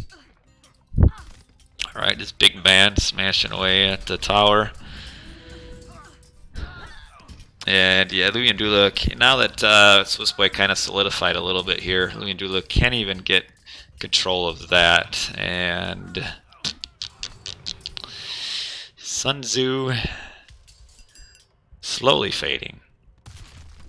Sticking around.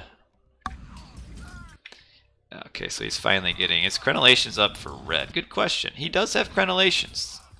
Very important.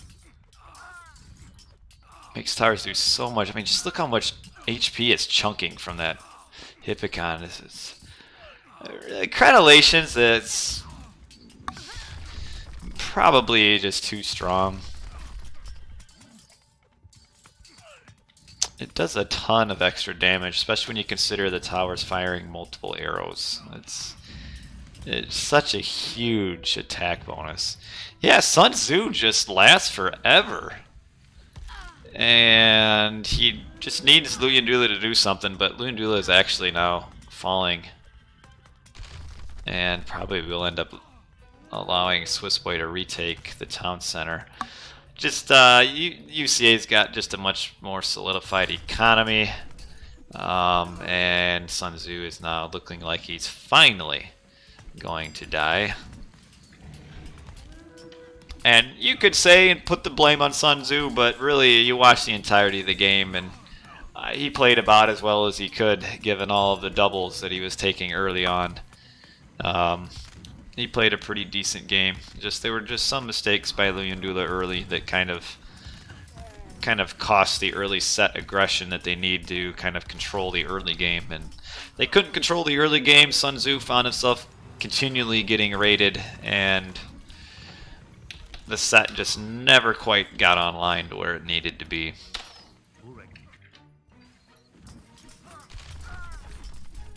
And Meteor, a very questionable choice too. Even as that villager HP. So the plus 26 hit points for your vills, that is a good relic. So good. Always the most fun to do the raw shifting sands vill rush with Pygmalion statue as your relic. Your vills just never die.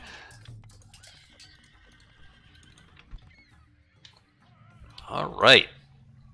Well, so UCA did what they needed to do. They now just need a little bit of help from DoD and JSS. Or hope that like UCA sweeps DoD.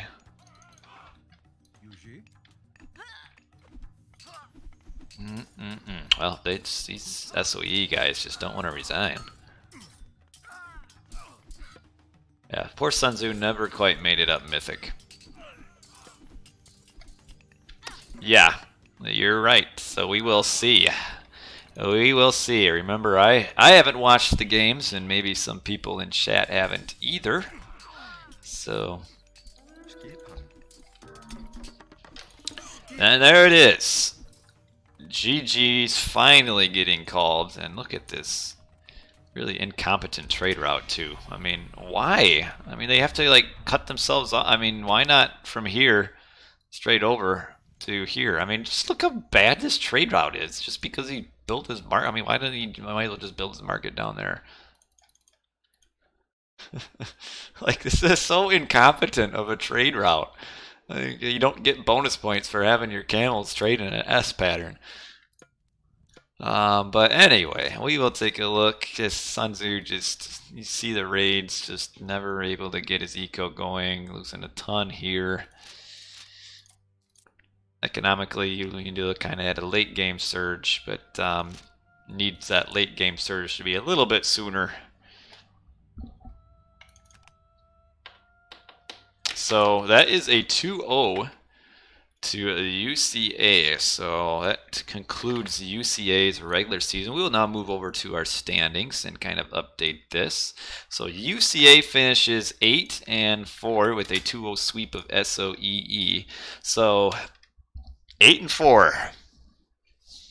So we're looking at WKT. They've got 2 games against DoD and 2 against JSS. Now, keep in mind that WKT gets a little bit of a point penalty because halfway through the season they decided to like not play any games for like 3 weeks. So they got some scheduling penalties, which is a -3 points, which is a total of 1 win. So like if WKT ends at 8-4, they're out because they have that 3-point penalty. So WKT will have to win at least 2 of their games against DoDA or JSS. Now, if WKTA sweeps DoD, DoD's out. And what's crazy about WKTA, they could go from first place to fourth, depending on this. Well, no, it's fair, because here's what happened is after the first week, WKT didn't schedule at all for 4 weeks in a row. I mean, it's a whole month of like not even like attempting to schedule. So they got a -1 point penalty for each week that they were supposed to schedule. It's always been that way. I mean, it's a way to penalize teams that don't or poorly schedule, so kind of encourage them to play their games. We used to be kind of a lot more strict about it, but it's nice to get the games played, and we're glad that they got the games played. But still, it just caused heartache when you got clans that need to play 3 games in 1 week. Who's in WKT? Actually, some pretty decent players, depending on who shows up. You got Aya, who's really good, but he hasn't played at all, so I don't know if he's mad at the rest of WKT or what. But he hasn't played at all in this season. Ulysses is good. You've got Loose Kid plays. He's pretty solid. You've had Skyfire, but I don't think he's played this season either. But we are going to switch over to WKT now that we're talking about him. So WKT against JSS. WKTA JSS. We will save the most important match for the end. Aya's not in WKT anymore. Are you sure? He was like up till like a week or two ago. He must have got mad at him or something. I don't really know how you can get mad at people online, but whatever. I don't know. Maybe somebody slept with his girlfriend or something. All right, WKT versus JSS. So this is to kind of add some flavor to our last series, which will be DoD versus. Oh, they've been using FNX. What is his name? I forget. Play Hard. He's pretty good, but I don't know if he's going to be playing. He's kind of been off and on too for this season. I mean, so far WKT, what are they? 7-1. I mean, they got good teamwork.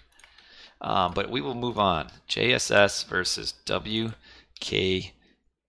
So a 2v2. And we're back to Medit.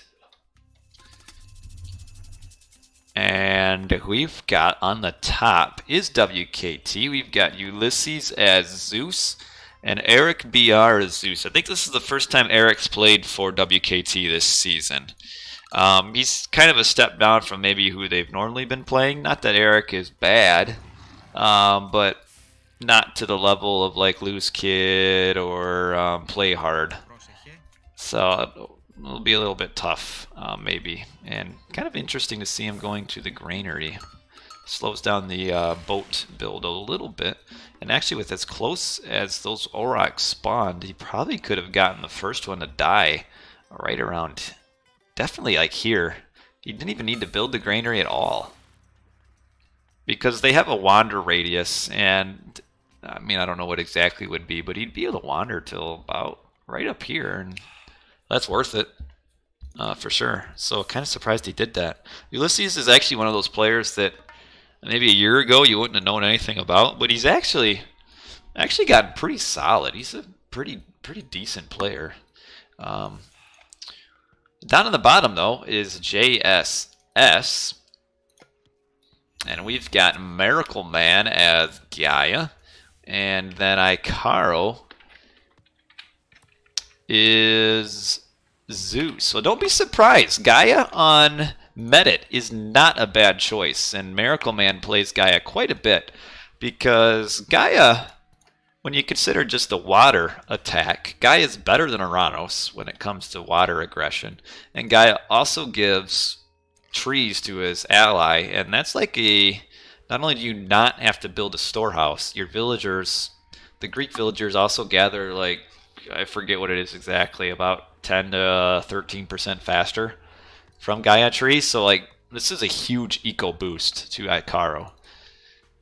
So you've got like even Kronos, like might even be better than Oranos on Medit as well. We've seen quite a bit of Chronos and Gaia usage in RTS League this season on like Medit and Gaia on Anatolia as well. But JSS, good players. Icaro and Miracle Man both pretty solid. Miracle Man not probably as active as he used to be. I mean, he hasn't really played a ton, I don't think, unless he's been using a Smurf. But been playing some pretty solid. JSS been playing pretty solid this season. I mean, what are they, 10-0? That kind of tells you. I mean, they swept DoD and are they 10-0? Yeah, 10-0. They swept DoD and they swept UCA. I mean, they've had some really good games. I mean, their one game on Anatolia against DoD, that they played phenomenally that game. It was an impressive game to watch. But Medit, you're going to see the standard water aggression. Zeus v Zeus is pretty solid. You'll have 2 restorations. But the Gaia isn't a bad play either. We'll make Icaro a little bit faster than the other Zeuses. And we'll be aging up at 411. It's compared to a little bit slower for Eric. And also slower for Ulysses as well. We'll see what they're going. Almost for a 430. Yeah, 430. There we go. And 430. So he's about 20 seconds faster is Icaro. And the guy right around 435. Okay. So the Gaia will get the Carnivora, which actually is pretty decent. You get, as long as you cast it right, you should kind of get an insta kill on a boat, and then either tank damage or force the enemy to retreat. So it's kind of more of like a the Carnivora is kind of more of like a I'm trying to think how to word it, but more of like a strategical or pathing god power, where it kind of helps you to like control an area. So maybe outmaneuver your opponents a little bit. So we have Icaro up first with the double dock. Might end up going forward. Nope. Sometimes you'll see the Greek make both their heroes. And still doesn't even have to make a wood storehouse. And he's gathering from those trees. I wonder if Miracle Man should give him another. He probably should have given this second. I guess this is third. His third trees to Icaro, maybe down here. So Icaro is up first, getting the first boats out. Got 3 restorations and then 1 Carnivora. So 2 docks for both players, 2 docks. So 2 docks for everybody. That's pretty normal. Like, I'll be interested after the game to compare the early game economy for Icaro as compared to the other Zeuses and kind of see how it affected the difference there. All right, we have the one downside though for Gaia, and I'm kind of surprised Ulysses isn't making his 2 heroes, is that Gaia can really get messed up by double hero myth unit. Though Icaro, well played, is moved his Minotaur over. And so far nothing going on the water, just both teams kind of building up the boats. So yeah, we'll have Minotaur versus Minotaur eventually. So far they've just been growling at each other. Alright, so that one gets whacked over there right next to the Billy. That whacks the first Minotaur back. And you won't see much damage at all. It did force Miracle, I guess, Valor, her hero is an Oracle. Yeah. Pity on the myth unit Servant. He's basically just there. His heal rate is really poor. I mean, look how slow it is. Even like compared to the Caladria. The Caladria is probably like a 3 times heal rate. The Servant would be a lot better, actually, if he just had a faster heal rate. But otherwise, it's just kind of a pointless kind of a tank. 300 hit points. So it's basically a ship's worth of tanking. What is this Pierce armor anyway? 30% Pierce armor. So he's more just a tank. Might see, yeah, see, so that's what we see is we see the, the initial, so bolt used on the Carnivora. But Miracle Man still wins that initial boat battle. Yeah, it's just, it's not that good. Its attack is so poor. And then it has to get in melee before it can attack. So like in boat battles, it's basically useless outside of just kind of a extra free 300 HP, 30% Pierce Armor, Meat Shield.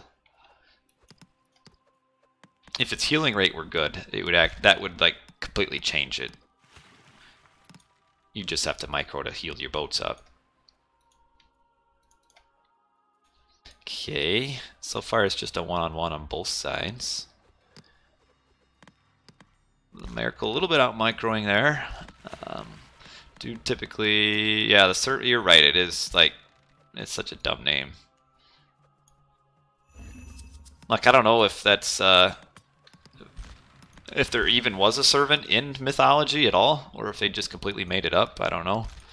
You would have thought you could have like given it like a little bit of a more cool name or something. Hey, we got two separated. Okay, so the first restoration here, and Icaro is responding with his own restoration. And so far, Ulysses has not used his restoration, but he's kind of running out of boats to like use it. And Icaro is pushing Eric back. I'd say like straight up, Icaro would be probably a better player than Eric, and we can see a little bit. Okay, now he's got his boats fighting. But yeah, you don't want to move 5 boats back. I mean, your goal is to find the one that's getting attacked and move just that one back.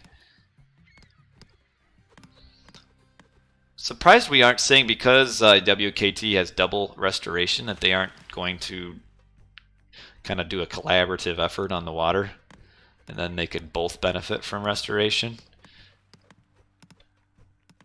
And it's kind of getting to the point where Eric can't even do that. And I don't know why Ulysses is holding on to his restoration for so long.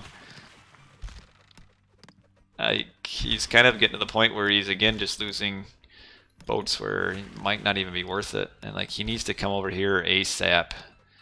But Miracle Man is doing a good job of keeping on the pressure, because you can kind of tell Ulysses is wanting to come over to help, but Miracle Man was doing a good job of kind of keeping him busy, and now we have him showing up, but almost too late. That we will, if he kind of hustles up with his restoration. Okay, it wasn't as bad as I thought it might be, but on the other side now he's getting kind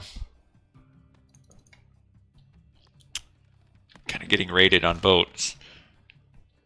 So they did exist, or is that just straight from the Age of Mythology description? I think it looks like they existed. Okay, he did get another set of Gaia trees too. That's so helpful.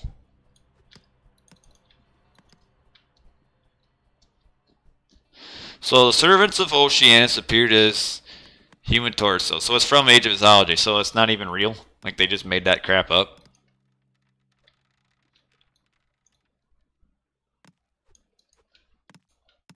So I guess I always thought that Atlantean was like, everything that they did with Atlantean was like from mythology. But maybe they made stuff up, I don't know. Now we've got a double over here. Miracle needs to be careful. His boats are way too far forward. But while they're getting the advantage against Miracle Man, they are, well, Eric is losing his eco, and we have Icaro building the first town center of the game.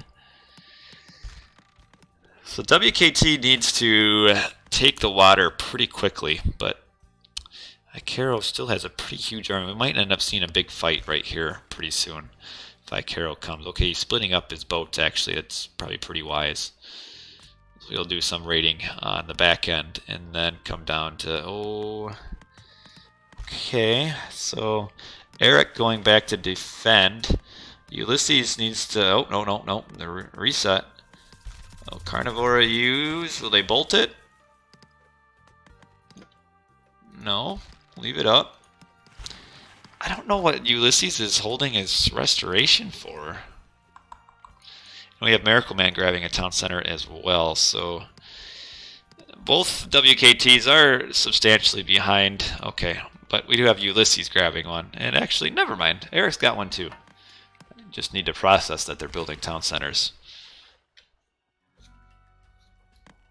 Still have some harassment going on in the economic side of things for, oh, watch your boats, there you go.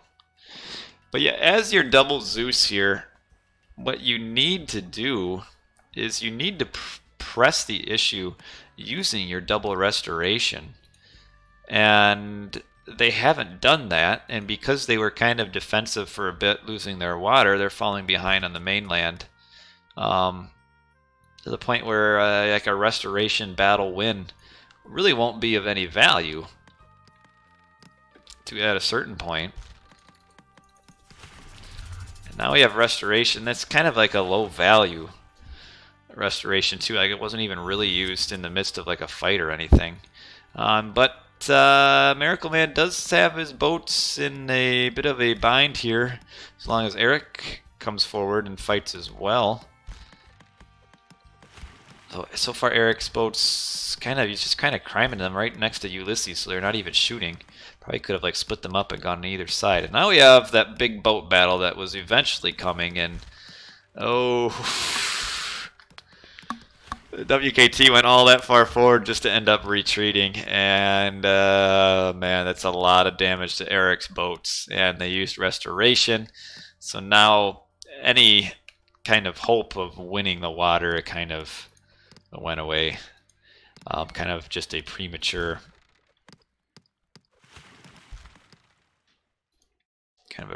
restoration. And we have Icaro at 3 town centers, Miracle Man grabbing his second.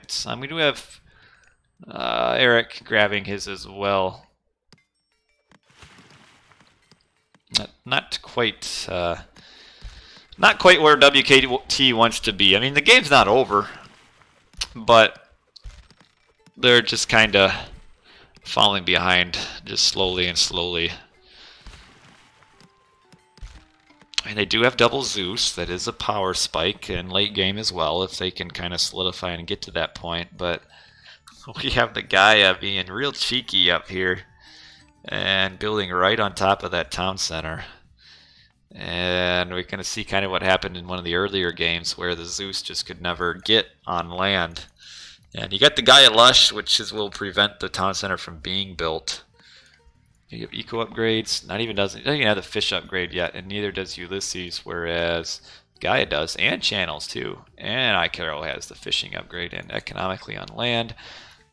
First line for everything, not a whole lot for Eric. Ulysses, not too much either. And the Gaia getting his eco upgrades too. Typhon was your first Smurf name. And watch out for your Villy.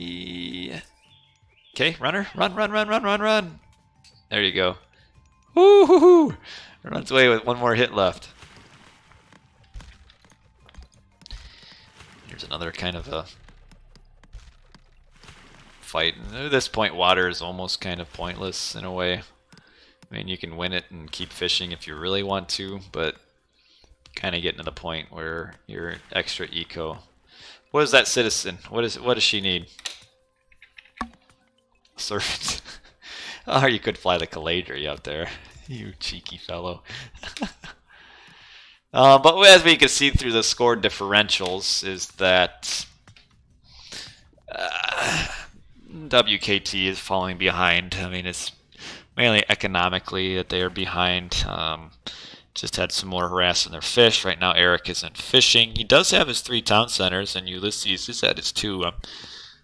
Kind of peculiar that Ulysses grabbed his back town center first. He would have been able to grab his forward one, and now he can't.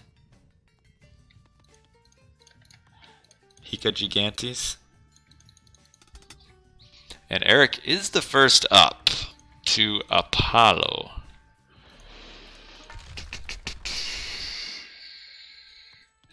But his eco upgrades are kind of non-existent. And his army as well. I don't know if he's trying to maybe slide. Yeah, he's trying to slide up to Mythic, but he doesn't really have too much food. Have a bolt on a Manticore. I don't think so. I think Eric is in a bit of a trouble. He's trying to go for a Mythic, but he doesn't have the food for it because he hasn't been fishing. And Ikero's got a pretty hefty army here, and Eric won't be able to get up to Mythic. Yeah, bolting that. And Ikero also has some armory upgrades already.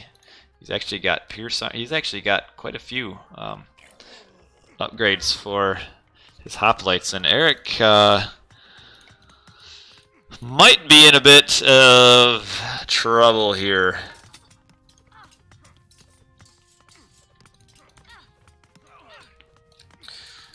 Maybe turn it around if you got some Hypaspis out pretty quick. And they're coming. Okay. Yeah, he does have farms on his forward town center. You generally want them back here, but these guys are all kind of protesting, I guess. Oh, there they go. And on this side, we even see Ulysses getting pushed as well. In fact, he's only got one more gold. And you'll be running out of that soon. And Eric Ikero just going for a pretty heavy like H2 push actually. And that's the one nice thing of Greek is that even in H2 you can put on a ton of pressure, especially as Zeus with your siege infested hoplites. And you got the Toxotes on the Hypaspis. Well, right now they're firing at that dude. Oh, why? Not sure why he's being quite so tentative. Three underworlds. But WKT can't even really use any of the underworlds. And wow, Eric is really valuing it. And even Ulysses retaking the water at 17 minutes. You just don't get a ton of value. I don't know what the management is doing with... There we go. Now they're shooting, except the Toxotes are shooting at the town center. Ikero kind of mismanages troops there. But he's got so many more, it doesn't really matter. Hey, what's up, Zebchi? Good to see you in the chat. Because, yeah, at this point, the losing water eco just doesn't really matter. And he's building all sorts of boats at the expense of nothing on land. And at this point, why win water when you're losing your forward town center? And on the same side of things, Ulysses also, well, can't even get to his forward town center. And looking at pretty grim here for Ulysses. Yeah, blue has a much greater eco, so for him it's more beneficial to press the issue. Because as the game goes on and on and on, that difference would slowly kind of evaporate or just not be as important anymore. I mean, 80,000 resources to... No, he doesn't. 80,000 resources to 70,000, not much of a difference as opposed to 15,000 to 10. That's pretty significant. Miracle Man is up Hikate already, and that just results in the resign from Ulysses and the resign from WKT overall. So JSS wins that first game, and with that win, they do clinch first place in the division. But WKT really needs to win one game because they can only afford to lose 2 games of their last 4, and they've lost the first one. I really want to compare the eco. I guess at the end of the game it's going to be hard to compare between Ikero and the early difference. It's hard to see. You can't really tell the difference. Really the difference is in the age up. Ikero's up at 412. That's about 20 seconds faster than them.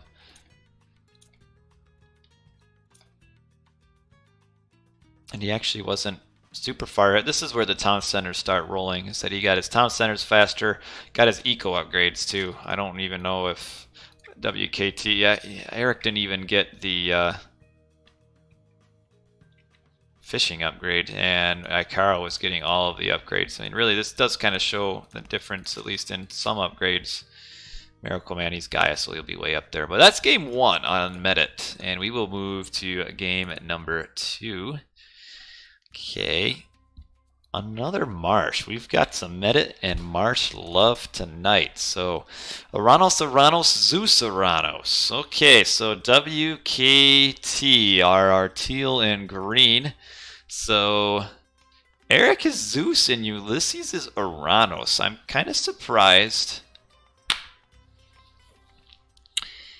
that Ulysses isn't the one going Zeus and Eric the one going Aranos. Maybe Eric can't play anything but Zeus. I'm not sure. I'm not exactly. I mean, I see Eric playing quite a bit, but I haven't really paid a ton of attention to him. But Miracle Man and Ikaro are both Aranos, and they typically play Aranos.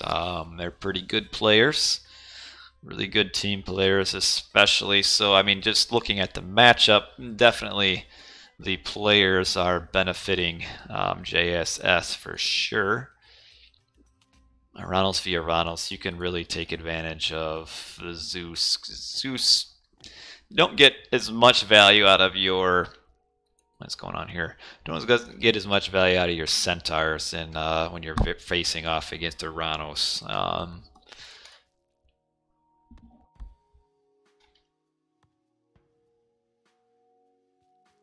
So, yeah, that kind of hurts the Zeus, because normally in a 2v2 you can go up.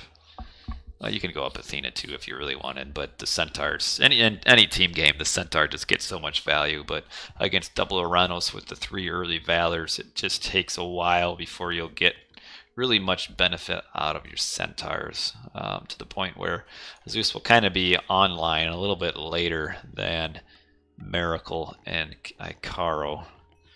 So Miracle and Ikaro should be able to do early aggression with double Aranos, and with their fast units should probably be able to get good raids in, or maybe do a double on one of the opponent's armies early on. And Miracle and Ikaro are good enough to take advantage of that early aggression. Look at all these hippo right there. I do always enjoy looking at all of the relics. Relics are just so cool. Infantry trained faster, not bad for your Murmillo. Toxotes, Chariots, Arcus throwing axe and more hit points. Myth units more resistant to other myth units. Murmillos have more attack. And hoplites, archers more damage. Free food to your cities. Archers more damage. And villagers gather faster. Actually, one of these is wrong. One of these descriptions, the Trios bow makes them cheaper, not do more damage.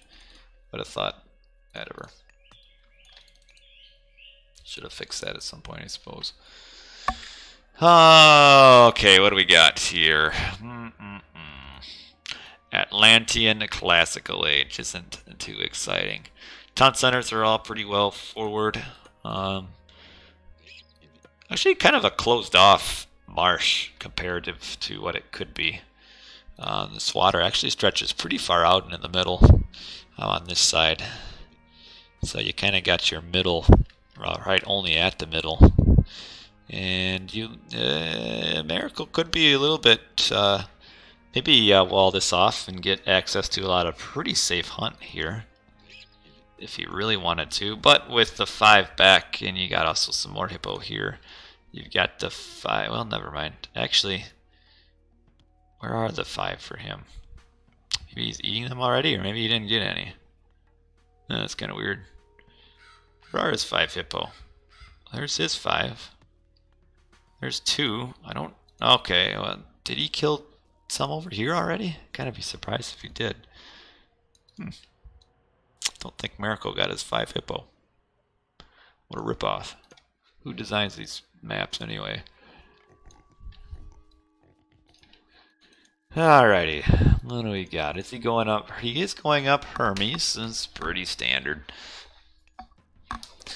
You don't really get as much value out of your restoration as compared to maybe another game where you'd be having opponents with some high value god powers to see, or not restoration, ceasefire. See, it's not like he can cease flaming weapons or an ancestors or something like that. Look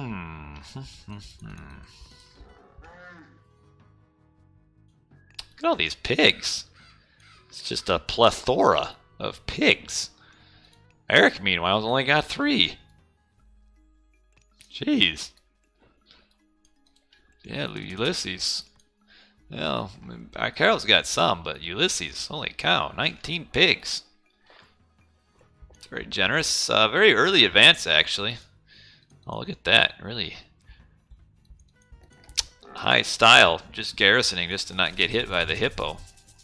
And we've got our 3 Prometheus up there as well.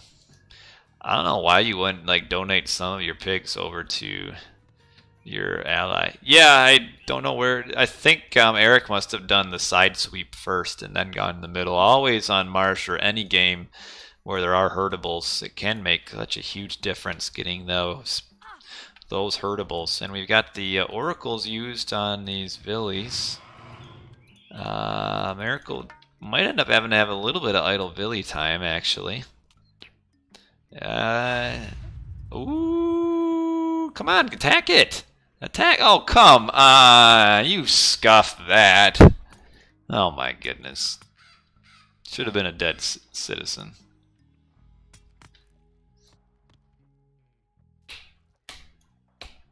I'm disappointed.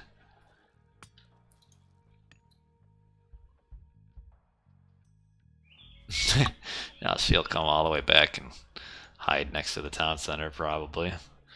Alright, well, you got 2 little Prometheans finding this here. They could do a little damage. Yeah, you wasted a shockwave. Should have killed. I mean, you kill a Vil there. It's definitely worth it. But to not kill a Vil, definitely not worth it. Alright, what is Eric doing? Okay, he is getting his centaurs rolling. This villager is... Shockwave? Oh!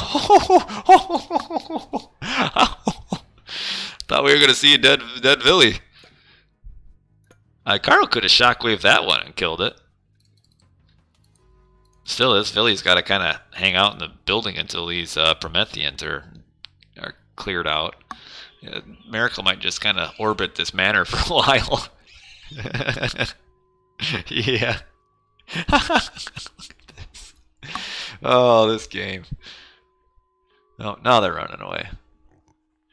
Are we going to see any boots that kick everything? We have not yet seen boots that kick everything today, and probably not against the Loki town center like we saw the other day.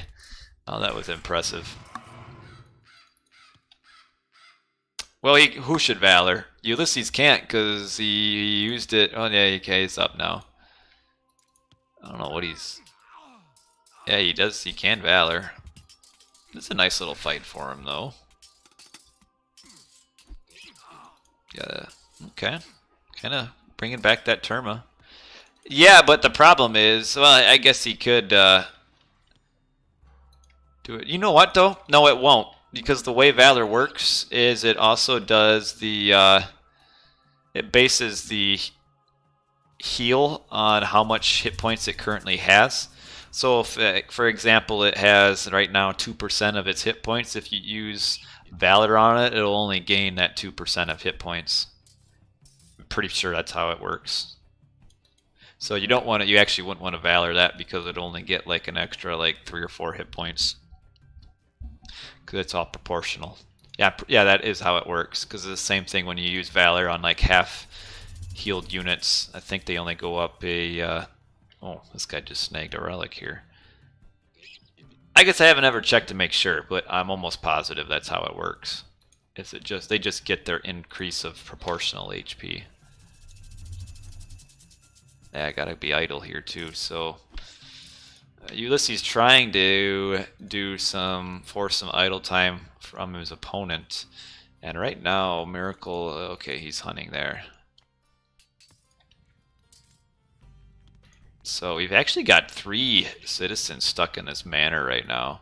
And at the same time, Ulysses isn't getting any value out of his raiding units. And we saw quite the wall up for my car. We really haven't focused too much on this side here. Watch out. Yeah, you can fight this, being Eric. Not a lot of heroes yet for Icaro. Oh, here they are. The rest are up there. Okay. Oh, now they're idle. Here we go. Now, ooh, you can surround this Villy. Definitely kill that one. There you go. Now you got that Vil. Where's the one that's almost dead? Where'd it go? Did it die? Ceasefire for Eric. Ooh. So he ceased just because his military is in a bad spot. Yeah, it's not how you want to use ceasefire. Not at all. You want to use it so like you can get some power play town center grabs. I'm pretty sure he used it just for that. But he has mostly fast units. I mean, if you wouldn't have used cease, you probably should have only lost like just 1 or 2 units. It's not worth it. Centaurs are now kind of switching sides, coming over here. Yeah, Miracle Man must have lost his almost dead citizen, because I'm not seeing it anywhere. So good to pick that off when you missed the opportunity the first time. Miracle Man kind of expecting probably this raid, and is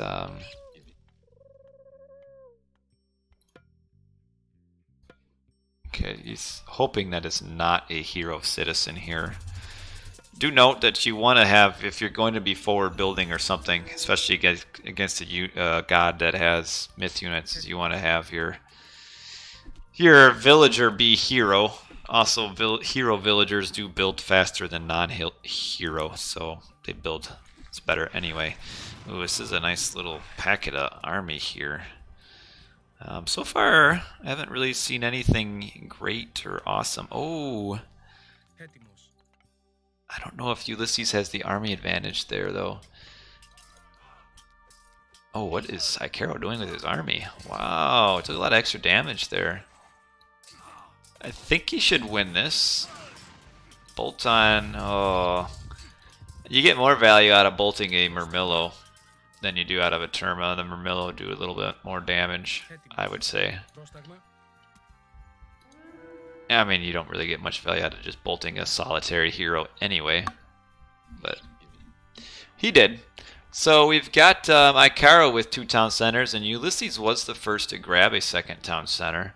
So hopefully his economy is the best. Actually got a few Chiro Ballista, which will help in that fight. So far this game is pretty close.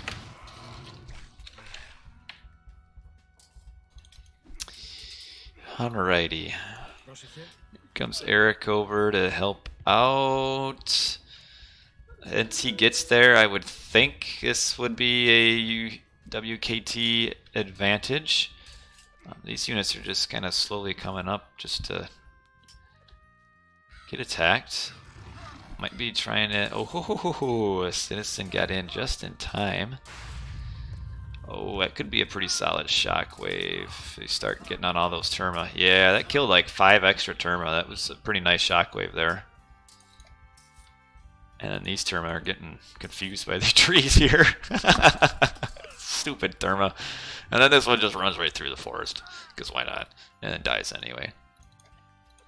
Okay, so Icaro is up. 2 town center, heroic with Hyperion. Ulysses got quite the army here.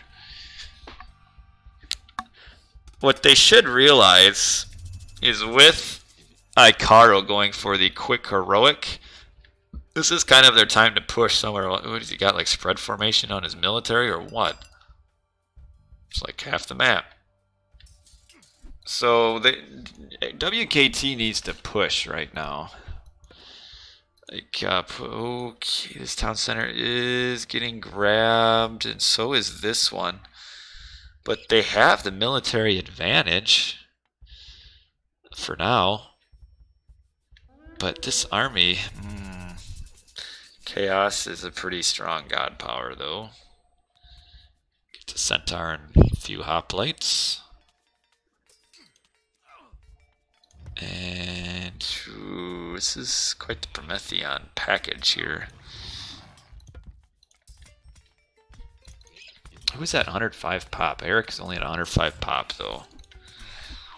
And since Eric fell back so far, Ulysses is going to be fighting 2-on-1, so he's got to retreat.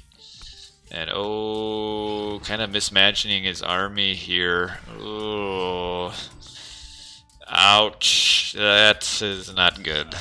That is not good. That's a lot of units down for him. And now Eric is kind of coming in to join the train wreck that this fight is. Because now with that military snafu, this is not a winning fight for WKT, and that they went from the military advantage just abruptly, just like that, to just getting absolutely pounded. And that town center will go up, but Eric, it seems like maybe how is his eco upgrades? Okay, I guess. I mean, Ulysses does have 3 town centers. Anybody aging? Ulysses is aging up, age 3. Icaro, not a lot of resources.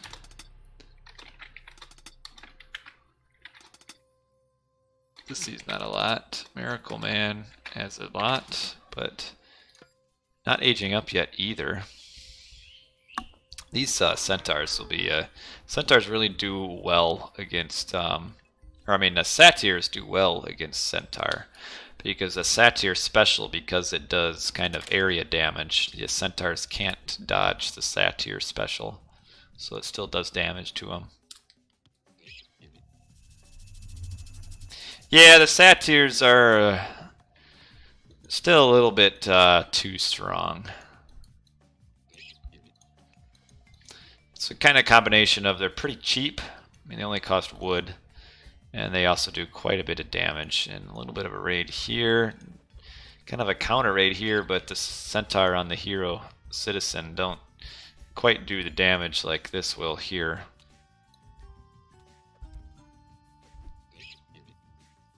And they're coming. Yeah, if when the next patch comes out, the satyr will definitely be touched. Slightly lower down their attack a bit, I am sure. Whew, they could. Icaro is already going up age 4 too. And he'll be able to vortex his way around the map. And Eric might be stuck in age 2 for a bit, or even age 3. Eric seems like he's a little bit slow to kind of get his eco going. And now we have the vortex on his back town center. And probably not a lot of, well, as soon as he gets, all he just needs is the Hika Gigantes. And the town center is dead. Like, it'd be nice to have Bolt now for the Hika. Killing some billies of Miracle Mans. But Eric is in a pretty rough spot. He just couldn't do enough damage early on with the centaurs. Icaro walled himself off pretty good, and then Eric never really did a whole lot of damage to Miracle Man. He could actually smack a few citizens around over there, but he's lost his main town center and not getting any value out of the centaurs. And Ulysses, because he lost such a large portion of his... No, they're not out if they lose this. They just need to sweep DoD.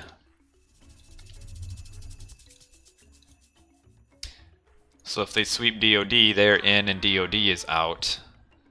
But if they lose once to DoD, then they are out. So I was kind of hoping to see like WKT like take a game from JSS and then lose the first one to DoD, and then we'd have like an all important final game to the stream. But which it could happen, I guess. JSS will have to or WKT will have to win the first game against DoD. So we will see. And these vortexes are really just absolutely demolishing WKT's kind of back builds and such. And killing a citizen, but really, once you reach the 17-minute mark, killing a lone citizen here and there with 8 centaurs is really not a benefit to you at all. Now we have a big old fight here in the middle. Carl might end up just vortexing away, is my guess. That's probably what he's doing. He's probably dragging the armies up here. Yeah, if they 2-0 DoD, they kick DoD out. That is correct. All the centaurs. Well, there's 5 left, I guess. Oh, we do have a Tartarian gate here. Holy cow, look at all these Prometheans. Bashing away at that gate. That kind of makes quick work of the gate. So, the gate is down. And Eric is finally up heroic.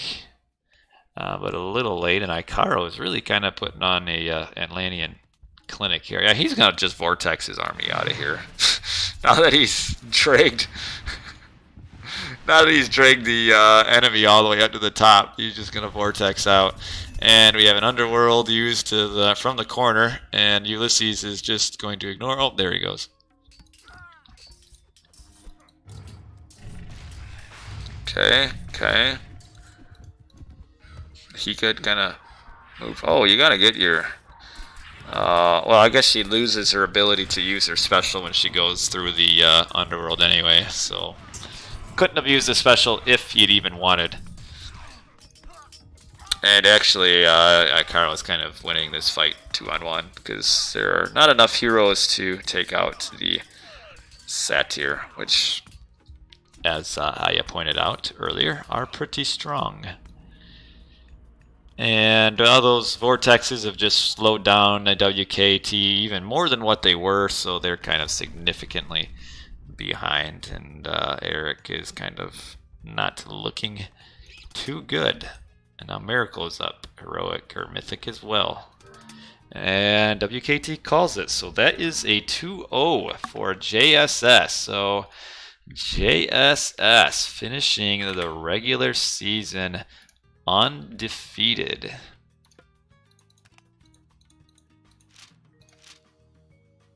If you put a merc in a rocket, it resets his life? Huh. I did not know that. That's pretty cool, actually. You can, if someone really wanted to take advantage of it, it'd be pretty imbalanced. Now, every time, like, could you pop it out and put it back in? I'm sure you could, I guess. You trolled? You suck. I would have thought it would have happened maybe if it were true, but that would be cool. But yeah, anytime you put anything in some sort of garrison, yeah, I wouldn't know because I don't make mercs. So, but yeah, anytime you put a unit any sort of garrison thing, it resets their special. So like that includes going through an underworld. It resets the miss special, and it doesn't reset it, puts it at 0, so it has to rebuild its time. But that is a 2-0 JSS OP. Eric just didn't get enough damage with his thing. So with his thing. Do I know the temple heal trick? How do you, like, with the technology? I don't know. Is there a specific trick with it that you can heal more than one unit or what? So yeah, 12-0. So let us update our little scorecard here. So JSS has just ran through everybody, and WKT at 7-3. Oh, if you're just putting the foundation down, it heals. Yeah, I think you have to put one tap on it though, don't you? Like you have to like at least like put a few hit points into the foundation. All right, so now we're into our last series, which is WKTA versus DoD A. Now, because of WKT's kind of early season struggles with scheduling, remember they have a point penalty. So if they end up at 8-4, they will be out because of that point penalty. So WKTA needs to sweep DoD, and if they sweep DoD, they're 7-5. Let's fix that. If they sweep 7 and 5. No. They're 7 and 3. I already changed that. Oh, dang it. What in the world am I doing? They sweep. DoD's out. And WKTA is in. So we will reset our scorecard and move on to our final series of the night. WKT versus DoD, game number 1. Holy cow, what is going on here? See 3 Chronos on my screen. 3 Chronos on Medit. We will see lots of deconstructs. Alright, so we've got Zeus, and Oranos against Triple Chronos. So down on the bottom is DoD, and they're all Chronos. So we've got Joe over here in the blue. We've got Shelty in the pocket. He's yellow, and Fox is the flank. So kind of the DoD trifecta powerhouse players right here. And on the top is WKT. We've got Eric BR returning with Zeus. Ulysses also Zeus, and then Kushiru Izumi as Oranos. Now Triple Chronos. Now you know what I would actually probably prefer to see from the Zeus here is going up double ceasefire, because Chronos is all about that early aggression, and if you ceasefire, that 2 minutes should kind of give you the time that you need to rebuild your boats. The problem is I don't think if they go up with he's gonna get triple dock deconstruction on his dock too, I would think, which will really slow down Ulysses. And another reason to do. And actually, what they should even do, well, I guess if you upgrade an Oracle, you would get bolted. But yeah, the problem is, I don't think facing a triple Chronos that they would last long enough without ceasefire to get any value out of a restoration. Because he's going to be advancing pretty slowly, because he's going to be at the feeling the effects of triple deconstruct, which we're going to see the second one now. And now we will build the third one. And here it goes. They are all on YouTube, man. I've got like 200 videos on my YouTube. Man. Yeah, these DoD guys, they're so cheap. Look at that. Laming their way to their victory here. But yeah, I think we'll probably see a third deconstruct. Here comes this Oracle. Well, this would be a very frustrating way, I guess, to lose your game-clinching game, I'm sure. And yeah, he is taking everyone off of wood, and it's kind of almost a little bit of a economic train wreck here, where he's kind of trying to gather from all of those one pig. And I can imagine, well, is he tricking here? Am I going to deconstruct? Am I not? Here it comes.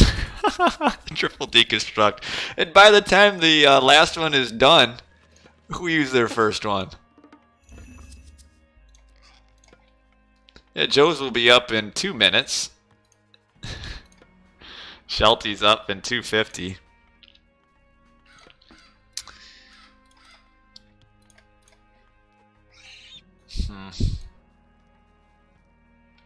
Even got to make another ship. Yeah. Yeah, you're gonna want to have ceasefires here. And Eric has got himself housed at this point.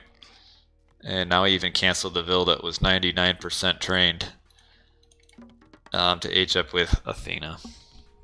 If you could see me if I turned my webcam, I'd be doing a face palm right now. But hey, you're not going to get much value out of your Athena. You need ceasefire to allow Ulysses to get back into the game. And then Ulysses needs another ceasefire to allow him to start massing boats, because Greek boats are stronger than Atlanteans. So once you kind of start reaching that critical mass of boat numbers, you'd be winning the water fight. But yeah, no. Oh, he did go Hermes. What in the world am I talking about?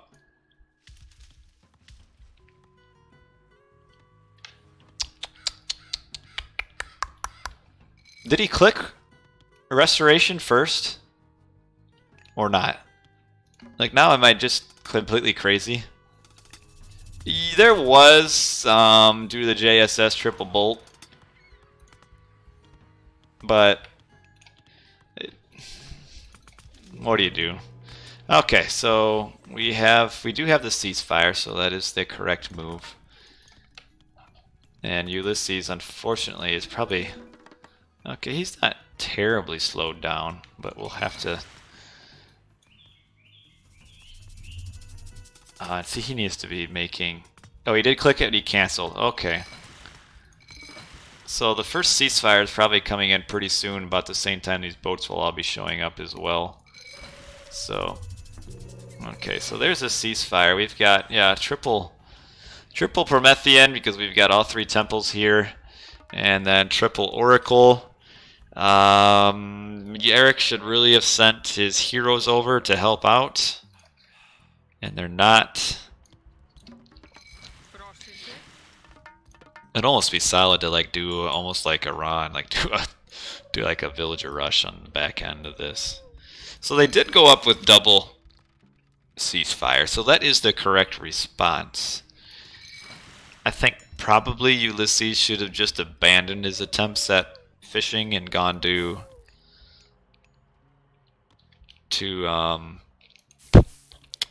the hunt faster.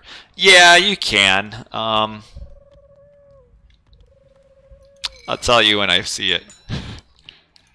Egyptian, as Sigma said. The Zeus Uranos isn't. It's, you could use like Egyptian is the way, because then they'd be able to just. You still got how many more deconstructs? We do have 2 more. Because the Egyptian could kind of turtle long enough for this aggression to not really become effective, and then you would just do like.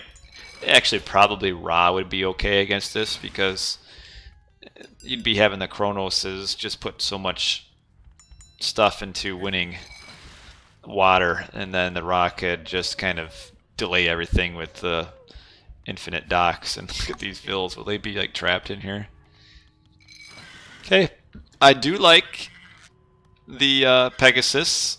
They just are kind of annoying dock fire or arrow fire crap.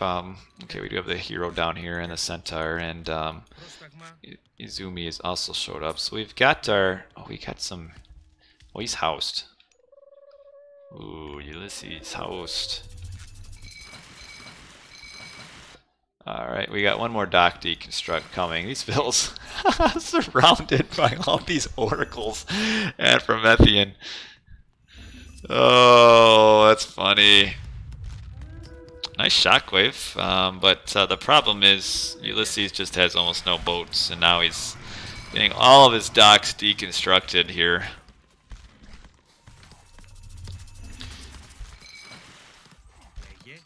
So you can see there's not, like, when you're counting up boats, it's not actually, like, DoD doesn't actually have a super ton boats.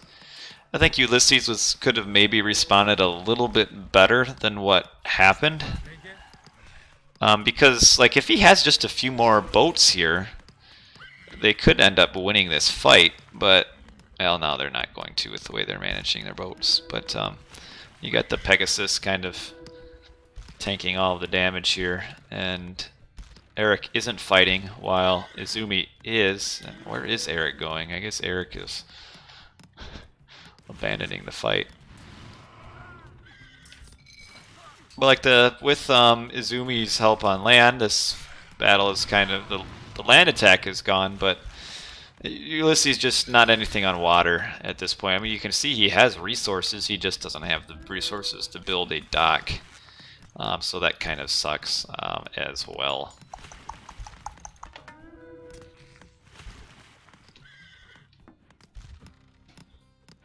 Because going up that fast, as all your Chronos is, you are advancing with a slightly worse economy. But well, even this, look at this, isn't even. Yeah, yeah, I would agree that with what what Nyan said is that the Uranos, you probably don't get a lot of benefit out of that one Uranos, though. I mean, he does help on land, but if you have 3 ceasefires, for sure, by the time... Because they're almost like pushing... Well, I guess blue is up here just going at the dock, but... Yeah, 3 Zeus would probably counteract it, and then what do? You get in the pre-game lobby where everybody's just changing gods over and over. I don't know. Because, I mean, you put all that effort just to eliminating Ulysses from the game, and it worked.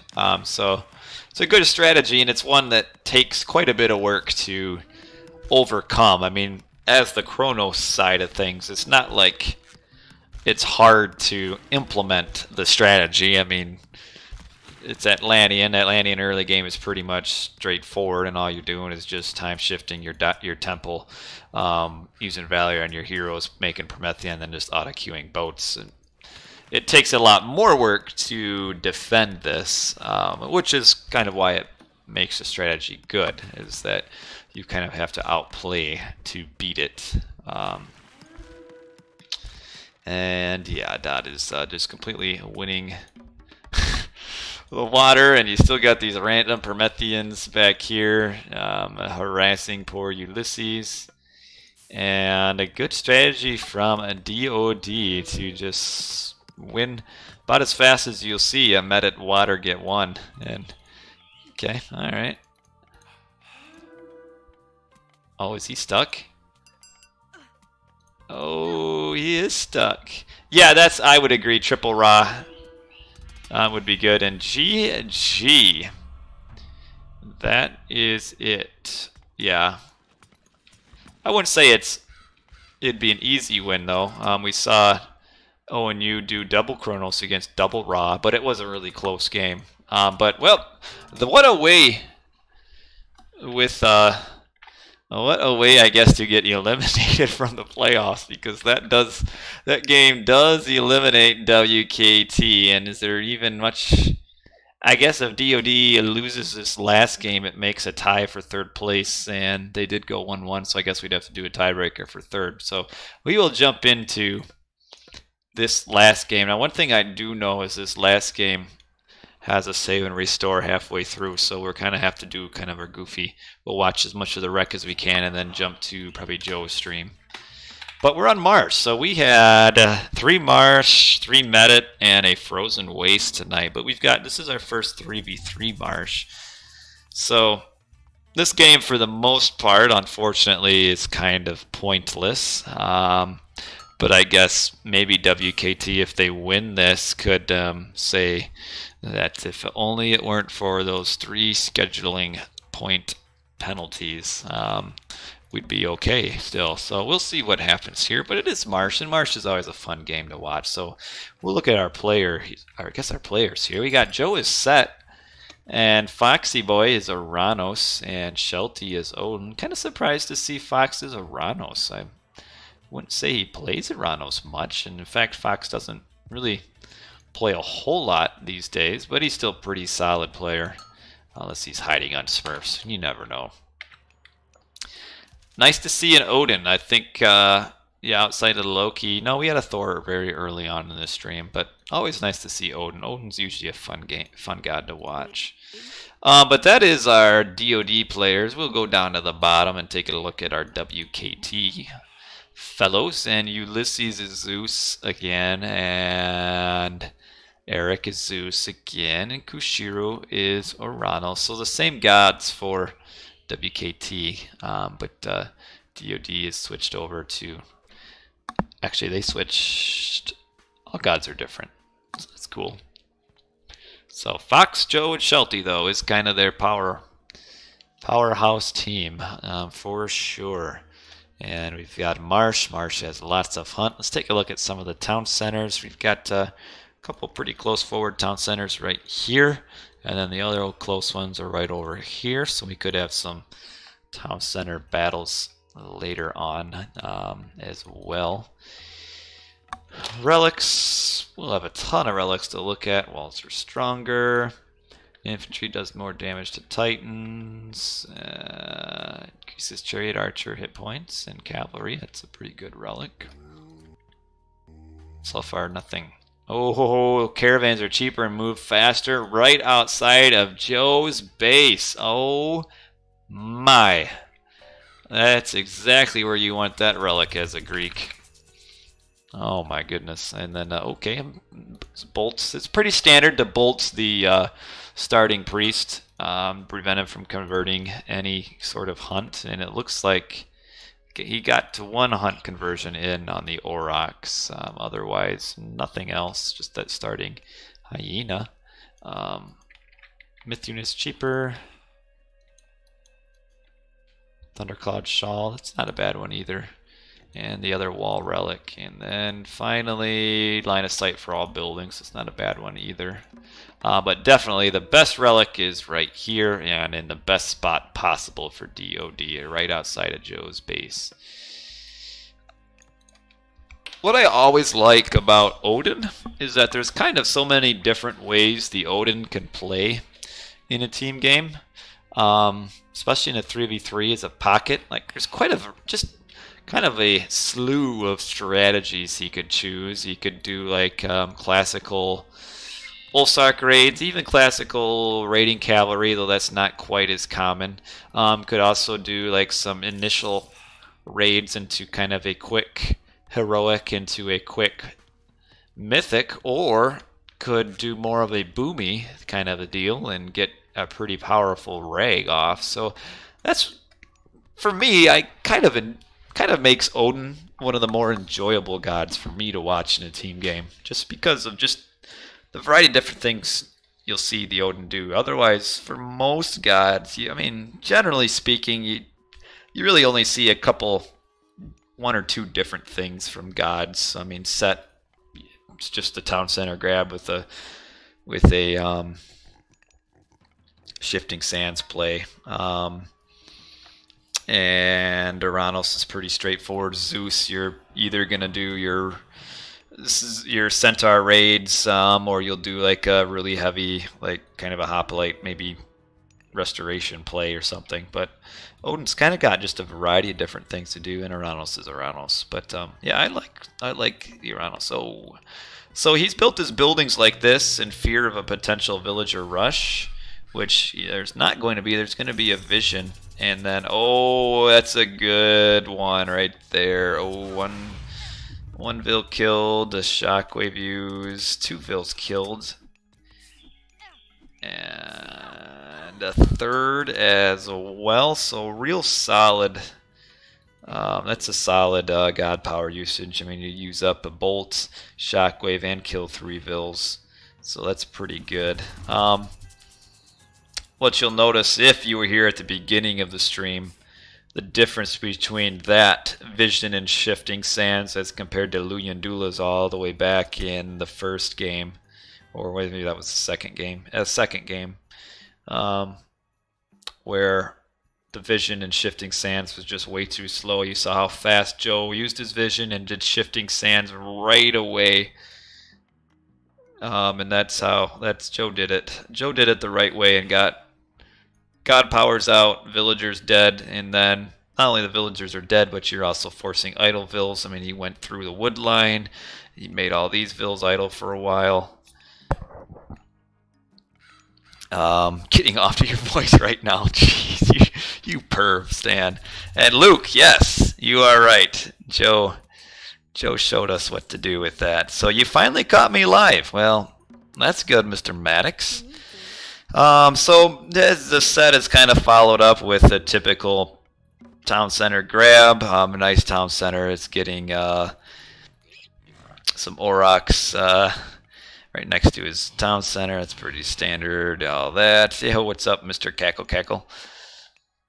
And what is our... Okay, so we're going for the Ulsarks raid. So I'd say of all strategies, this is kind of the most common. I mean, even you could kind of follow up the Ulfsark raids with just a variety of different stuff. And Fox is getting pushed in pretty significantly against Kushiro over here, and actually quite a bit, to the point where he's upgrading his towers already and trying to wall, and already lost his first tower, will lose his temple. Fox is a little bit kind of behind over here, kind of like substantially behind. I don't know if something happened that I kind of missed.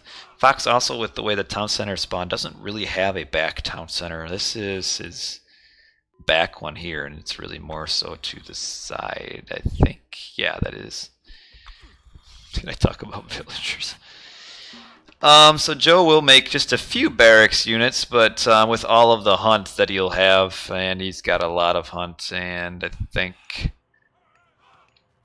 we'll have, actually not a lot more hunt to fall back on back here. You'll have to, he's going for 3 town center. Alrighty. And now the Ulfsarks are coming in, but Ulfsarks do get shredded by Centaurs. Centaurs are a very direct counter to Ulfsark raids. Does have the forest fire. Now the one thing we'll be coming up to is this game is saved and restored, so unfortunately we'll have to get kind of awkward here, and we'll have to just change over to Joe's perspective and watch kind of the stream of the stream. And that's, I can see on my recorded game bar, it's coming pretty quickly, which is too bad. So, Mr. Wyatt, well, thanks for the subscription, my man. Well, that's pretty awesome. And you're right at the very awkward time where I have to switch over, because in Age of Mythology, the bad thing is when a game is saved and then restored, the recorded game does not, there's no recording for the second part. So unfortunately, 7 minutes into this first game here, we have a save and a restore. So what I will have to do is, it's going to be kind of awkward, but we'll make it work, is I am going to have to quit out of the game, and we will switch over to Joe's stream, which I have up. We'll also get rid of the rec block here. And I got Joe. Oh, dang it, I closed it. Oops. So I did have Joe's stream ready to go, but I closed it. But we'll get to it. So let's see, RTS League versus, oh, well, I got it ready right at the time that I need it anyway, I think. Nope, I gotta go do the second part. Okay, we'll go right to the restore here. Does it look okay on the stream? Did I close everything down that I needed to? Oh, we've got the second part, chicks. All right, so what this does do, though, is it will kind of allow us to, you know, maybe do more of a spotlight focus on Joe here. Which is kind of cool. We can watch Joe and kind of go through specifically his games. The one bad thing is I'll turn the, you know what? I could probably actually put the video on, because he's probably not going to be talking. Now he's got dumb music, so we'll mute that. So they're waiting to, when you save and restore, all your like control groups freeze, so you have to reassign your control groups. Though really I don't like how when your games pause, it should be like Age of Empires 2, when the games pause you can't actually move anything, but that's okay. Well, all I heard was the first 3 seconds of his crappy music, so I had to turn that off right away. I guess what I could do, it doesn't really matter. I could like put up the Age of Mythology soundtrack in the background for some sort of background, but that's no big deal. You know, maybe I'll do that in the yeah. Well, Joe clicks all the places. That's kind of part of the reason that he's good, is that, you know, when you click fast, you have to be good. Well, you don't have to be good to click fast, but clicking fast is kind of helpful to being good. So Joe here is the set 3 town center. Which is really good for his economy.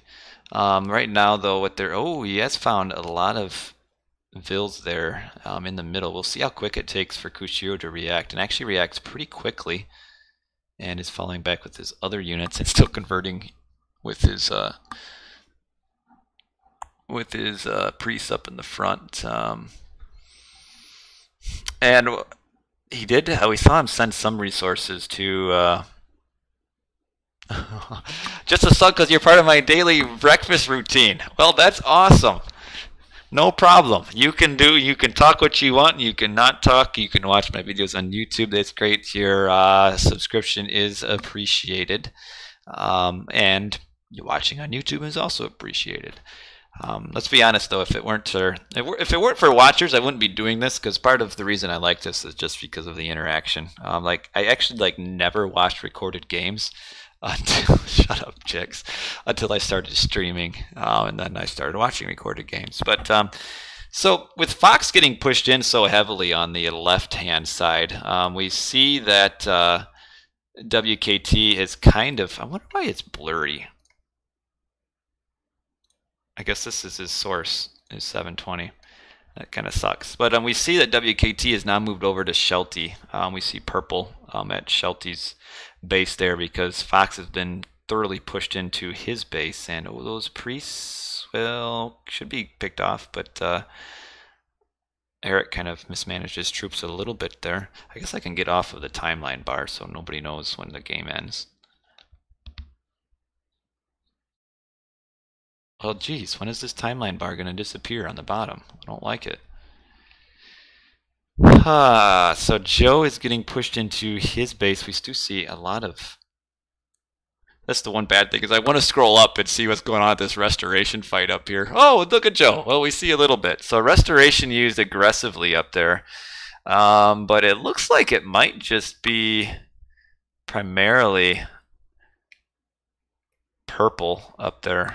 And we got forest fire. Wow, this is a huge fight right there. And Joe really has nothing, so it is basically a 2-on-3. And we can see that even Ulysses doesn't have much of an army. Now Joe's coming up kind of at the back end there. And Shelty retreated back into his base. We've got Fox kind of as the typical Oranos, just auto-queuing army across the map. And Joe is making quite a bit of a barracks unit. Typically, you do kind of want to get to heroic quickly, but he opted for the 3-town center barracks assistance. And it looks like they are pushing WKT back out of there. I would say that kind of the all-out assaults in team games, you don't really... At least in organized T games, when you have a triple assault on one player, not necessarily work. You actually probably get a little bit more use out of your armies when you have map advantage like WKT does, if you kind of split them up and do split raiding. Because if you put all your army at one spot, it kind of minimizes your map control, because then all the opponent has to do is just put their armies there too, and then map control is kind of pointless.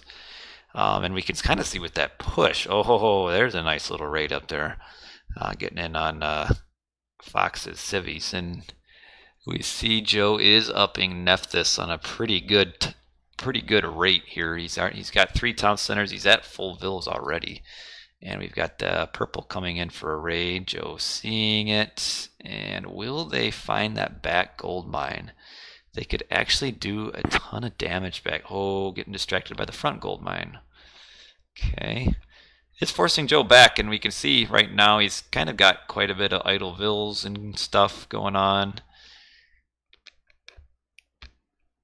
And there's a lot of action over right outside of Fox's base. Not sure what happened to Fox early that got him so defensive. It might just be the fact that... maybe he's not the most skilled Oranos. Normally he plays Egyptian, and he's also doesn't exactly play a ton right now. Oh, WKT really should have gotten that town center when they were on the aggression on this side, that forward town center, because now Ulysses might have a hard time solidifying it. And you kind of got to time your, especially against Set, because Set late game. Joe just getting hand axed. It's a little bit late. Look at his food, though. Did he get that trade upgrade? The trade relic? It doesn't look like he... It looks like it's still right outside his base. Yeah, it is. That trade relic is right there in our screen, and that is huge. That trade relic, especially in this situation when he has 1,700 food, wow, that'd be so strong. Now, Shelty did just get up Skady. Ulysses is kind of... I guess he did get that shifting sands on him, so I guess that does explain why he's kind of behind. Losing those 3 vills right away. But it seems like he's maybe a little bit further behind than what he should be. But the game's still pretty close, but Shelty's got a good score line. And Joe, I mean, just a typical set eco followed into just eco upgrades and then just kind of a mid to late game surge. And Ulysses trying to stop this, but he probably doesn't have the army, I would assume, on the back end to save that. Am I part of your breakfast routine, Stan? Or am I part of your bedtime routine? Yeah, so Ulysses quite a bit while he's way behind Joe. And WKT, in order to win, would need to kind of win on the other side, which they were in a good position there. But it looks like when they went all the way forward to Shelty's base, they kind of, I don't know if they took some bad losses in that fight way up there, but kind of seemed like as soon as they got up to that to Shelty's base, the kind of the rubber band effect, and then they went all the way back to the defensive after being offensive. And now we have Joe at 160 pop right now, and soon he will be getting fortified, and then he'll be at what, 4 town centers, 180 pop. And yeah, Joe, I think, oh, he just noticed that relic, so he's sending that priest up to get it. And this is pretty standard. I mean, when you compare Joe's play to Luyendula's, it's just substantially different.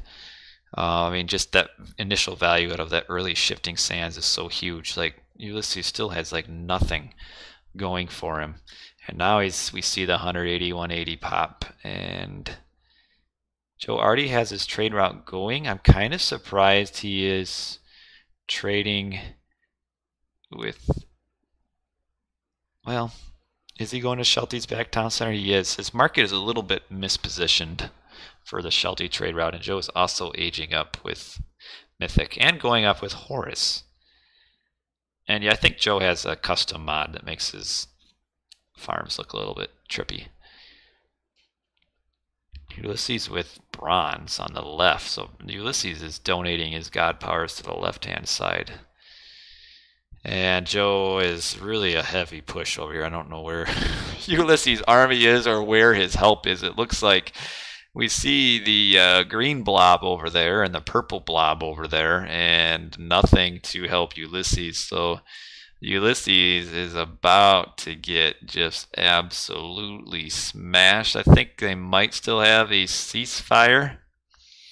They might have one ceasefire because I know there was that restoration early. So he might be using that ceasefire, but the minute won't really save them. Just look at that army. I mean, they probably almost need to have Joe fighting a 2-on-1 in order for WKT to resist. Some people paint racing stripes on their cars, and some people trick up their farms. I like it. Are we going to see a ceasefire, though? I think they still have one, don't they? Trying to maybe plow down all the siege first so that ceasefire can wait a little bit. And actually is. Joe doesn't have really a unit killing army right now. Oh, Ulysses is up Hera. Oh, wow. This is a very low value lightning storm there, though. Why did he use lightning storm? He was pushing back anyway. That's too bad, because that was a complete waste of a lightning storm. Because lightning storm would save him for the next push. And the one thing that attack did do it is it kind of took out all of Joe's eco. Like, he's now at 120 of 180 pop, kind of the all-in attack. But just too bad that waste of a lightning storm there. And it looks like WKT is solidified on the left as well. So holding that push was actually really important. And well, of course it was. I don't really need to say that. But if he would have held his push without using lightning storm, been so much better. And oh, the underworld there. I don't know why you'd underworld there. That's a strange place to underworld, but it did result in the frost anyway. So, yeah, Nico, welcome.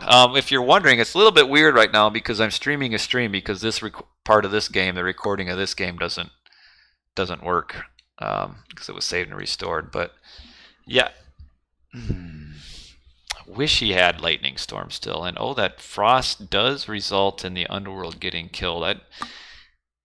The problem with that underworld, where it was located,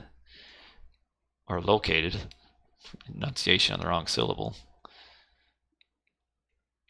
Well, not even enunciation, but ceasefire, is that the, anyway, whatever. Getting to the underworld is that it's too forward and too close to the enemy army. So what was able to happen was Shelty was just able to run his Olsarks there, use frost, and then kill the underworld during the frost. The underworld should have been used more back, or like even in Fox's base. Like, of all places, underworld, I don't know why you would underworld that town center. Like, generally you're looking to underworld your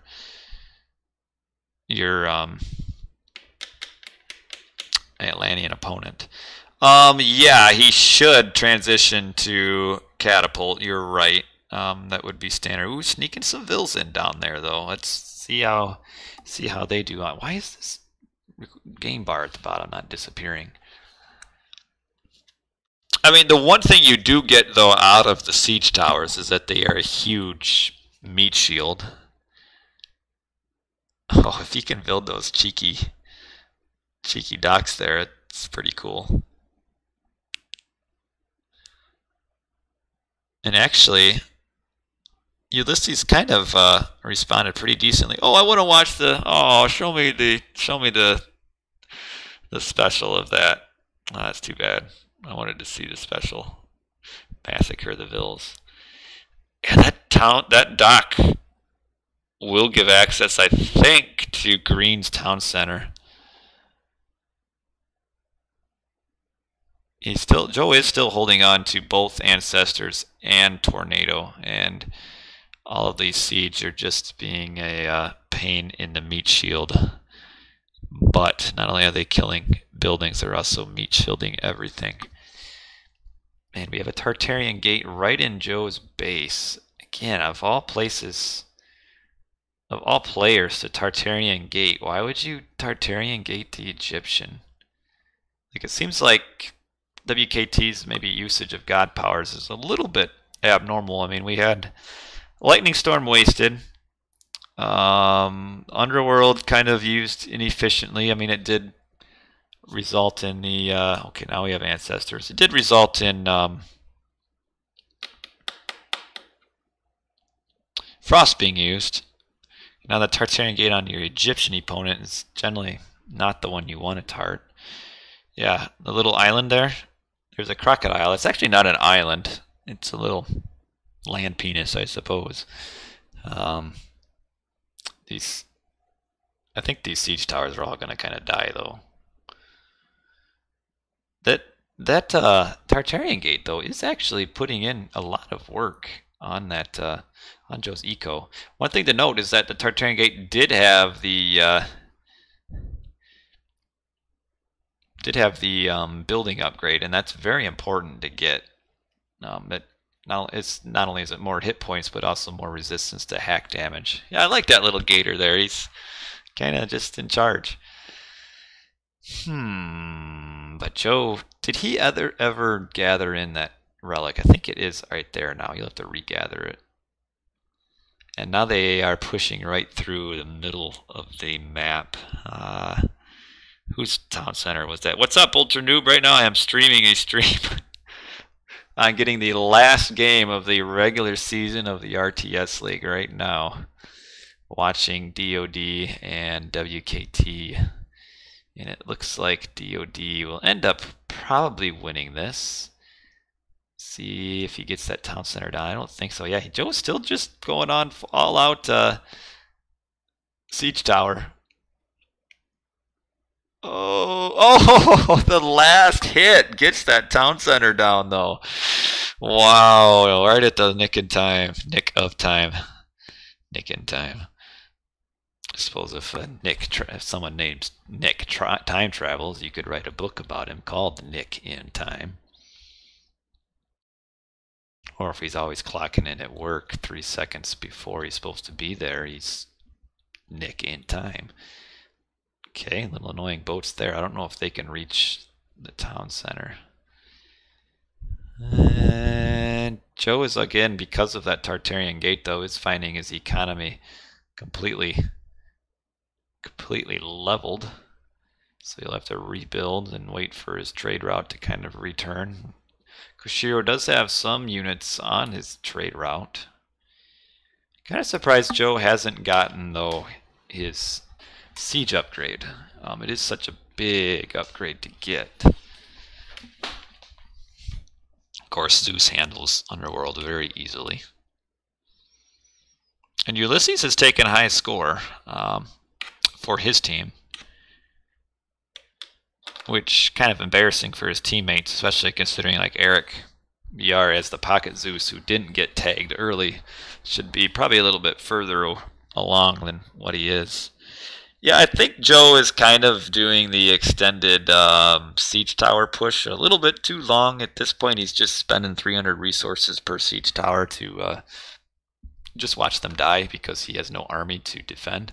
Like, even theoretically here, if he kills the town center, I mean, he's still losing out anyway because he's got like 7 siege towers, and 7 siege towers is 2,100 resources. And he's using Tornado anyway. I wouldn't even say he'd get much value out of that Tornado because it's not like he's going to be able to continue the push into that town center probably. Should knock it down, but I would imagine that Ulysses would just be able to rebuild it right away. And purple is staying on his base, but if we look at purple on the map, we can kind of see that his base seems to have been Ragnaroked to oblivion. I'm seeing lots of yellow in purple's base. Some people call it pink, I call it purple. But what's sad is that their Pocket Zeus has the lowest score on WKT's team. And I said earlier, Eric is probably kind of a notch down from the rest of WKT. And not a knock against Mr. Eric. I mean, it is what it is. But what do you mean skipping the animations of God Power? That's not me, Mr. Blade Runner. See, I'm streaming a stream. So it's Joe. Because this recorded game this part doesn't exist, I'm watching Joe's viewpoint just so we can get this last one done. Who's been on fire with Zeus? Eric? I mean, he's not a terrible player.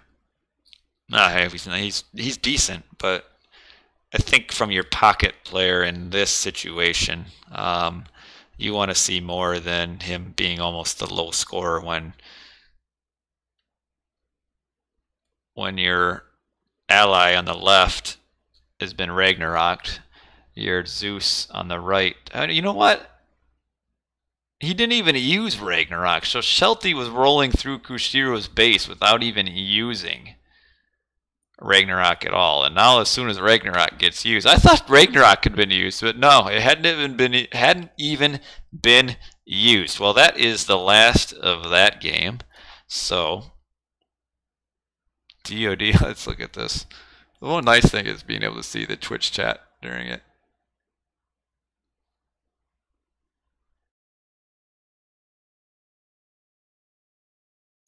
So GG, well played to Dodd there. And we will update the scorecard. And then just because we can, I will update the little standings here. And so WKT ended up at 7-5 and Dodd at 9-3. So now with our last games in the book, we know that WKT is out. They lost their last 4 games of the regular season to lose. Dodd is second in their division, and UCAB at 8-4 is third. So you might want to know who they join in the playoffs on the other side. So that's Division number 1, which Division 1 and Division 2 aren't like separated by skill or anything. It's just 2 different divisions. So Division 2 on the other side was a lot more straightforward. You have F2 is first place, also at 12-0. And you have UCA, the A team, at 10-2. They only lost to F2, obviously. And then you have ONU at third place as 7-5. So our 3 playoff teams are JSS 1 seed, F2 1 seed, so they both get byes. So as I understand it, DoD as second place will play ONU, and UCA will play UCA. All right, so we cannot see a UCA finale. So Lizards versus Owls will be in the first round of the RTS League tournament, which should be this week. So hopefully there's a little bit of inter-clan rivalry there, and we'll see a few good games. So it'll be a best of 3 will be this first round, and then the next round, which would be the semis, would be a best of 5. And then also for the non-playoff teams, which we've got quite a few, they will also play in their own, I guess, postseason bracket. Though I think a few teams won't be participating due to kind of end of season scheduling issues and such. So like I think TM won't play, and I think WKT might just have 1 team for the kind of the losers brackets finals. You monkeys, why can't we let UCA fight UCA? If they didn't want that, then UCAA should have won their division, huh?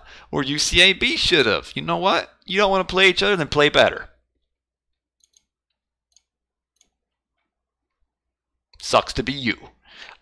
Anyway, so when we're talking about my stream schedule, tomorrow, or play worse, yeah, UCAA should have lost to ONU to be on the other side. The stream's supposed to be off? It's not off. But anyway, what we are looking at now for my schedule, I will be back tomorrow. You know what, let me just get on my overlay here so I'm not clicking on crap. So what's up, guys? It's empty overlay. So I'm done for tonight. I just streamed 7 games. That's a lot. But tomorrow I'll be back. That's all the monkey staffs. Tomorrow I will be back, and we are going to go back to the 1v1 tournament. I think tomorrow I will. I'm not sure which match we'll do. I still got I think a quarterfinal match left to do. I think it's Shadowfax. I'll stream his against whoever he plays. So we'll have that tomorrow. And then over the weekend, I'll be off, and I'll probably be, we might even have some of the playoff RTS League games this week already. And I know there is, I think, a semifinal, Joe versus Harrow. So no spoilers, Harrow. Don't tell me what happened. I think they did play, but I don't know what the results were. So if you want to stay spoiler free, I'm assuming it was streamed by someone, or if you want to, oh, you didn't? Oh, I thought you did play. Never mind. Okay. You overslept? You suck. So, all right, well, Joe and Harrow didn't start yet, but I got one more, at least one more quarterfinal to do. So we will do that tomorrow. And then this weekend, when I'm not working, we'll probably have a few more streams for you guys. So I do appreciate all of you who tuned in, and the new follows, the one new subscription. Chocolate medal goes to me for so much work and devotion. For just like I somehow like sacrificing something for this, but I appreciate it, and yeah, I enjoy it, and as I said earlier, it's more so just for the interaction. I mean, really, just doing the streams. Well, not even, but just watching recorded games. Before I started streaming, I never watched recorded games. I just had no interest. But just something a little bit more fun about actually streaming and having, some people to talk to. My wife thinks it's absolutely bad, but whatever. My wife thinks a lot of things are bads. So I'm going to turn it off for tonight. I just spent about 3 hours. How long have I been on? Yeah, 3 hours. I just spent about 3 hours talking. So that's a lot of talking. So I'll catch you guys hopefully tomorrow night. So we'll be on tomorrow night about 3.5 hours before that. What am I doing for the weekend? I'm not. So when I'm on night shift, I kind of am like out of the loop. I basically, I'll just do whatever the wife tells me. I'm not really sure what we got going on this weekend.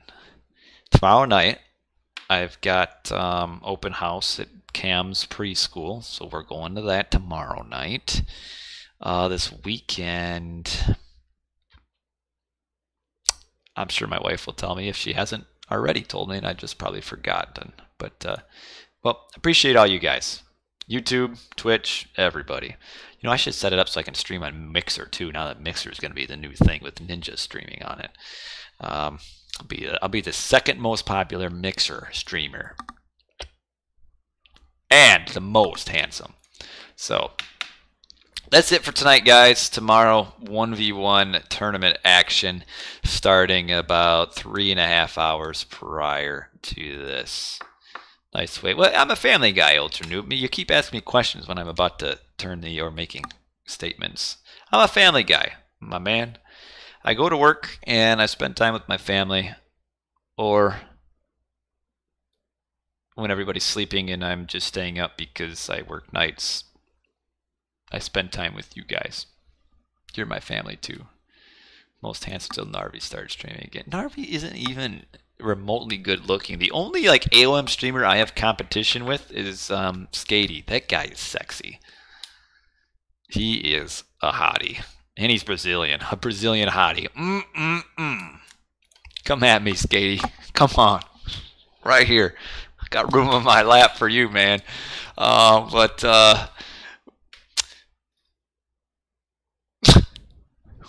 the world? I'll catch you guys later. Have a good night, guys. Not Chef. I don't do the long hair. No. Not Skady, though. I can handle that. Well, maybe I can't handle that. Or maybe he couldn't handle me. Anyway, that's enough. Enough of this nonsense, me embarrassing myself, which is probably what most of the stream is all about anyway. And I'll catch you guys later. So have a good night. Thanks for watching. See you tomorrow.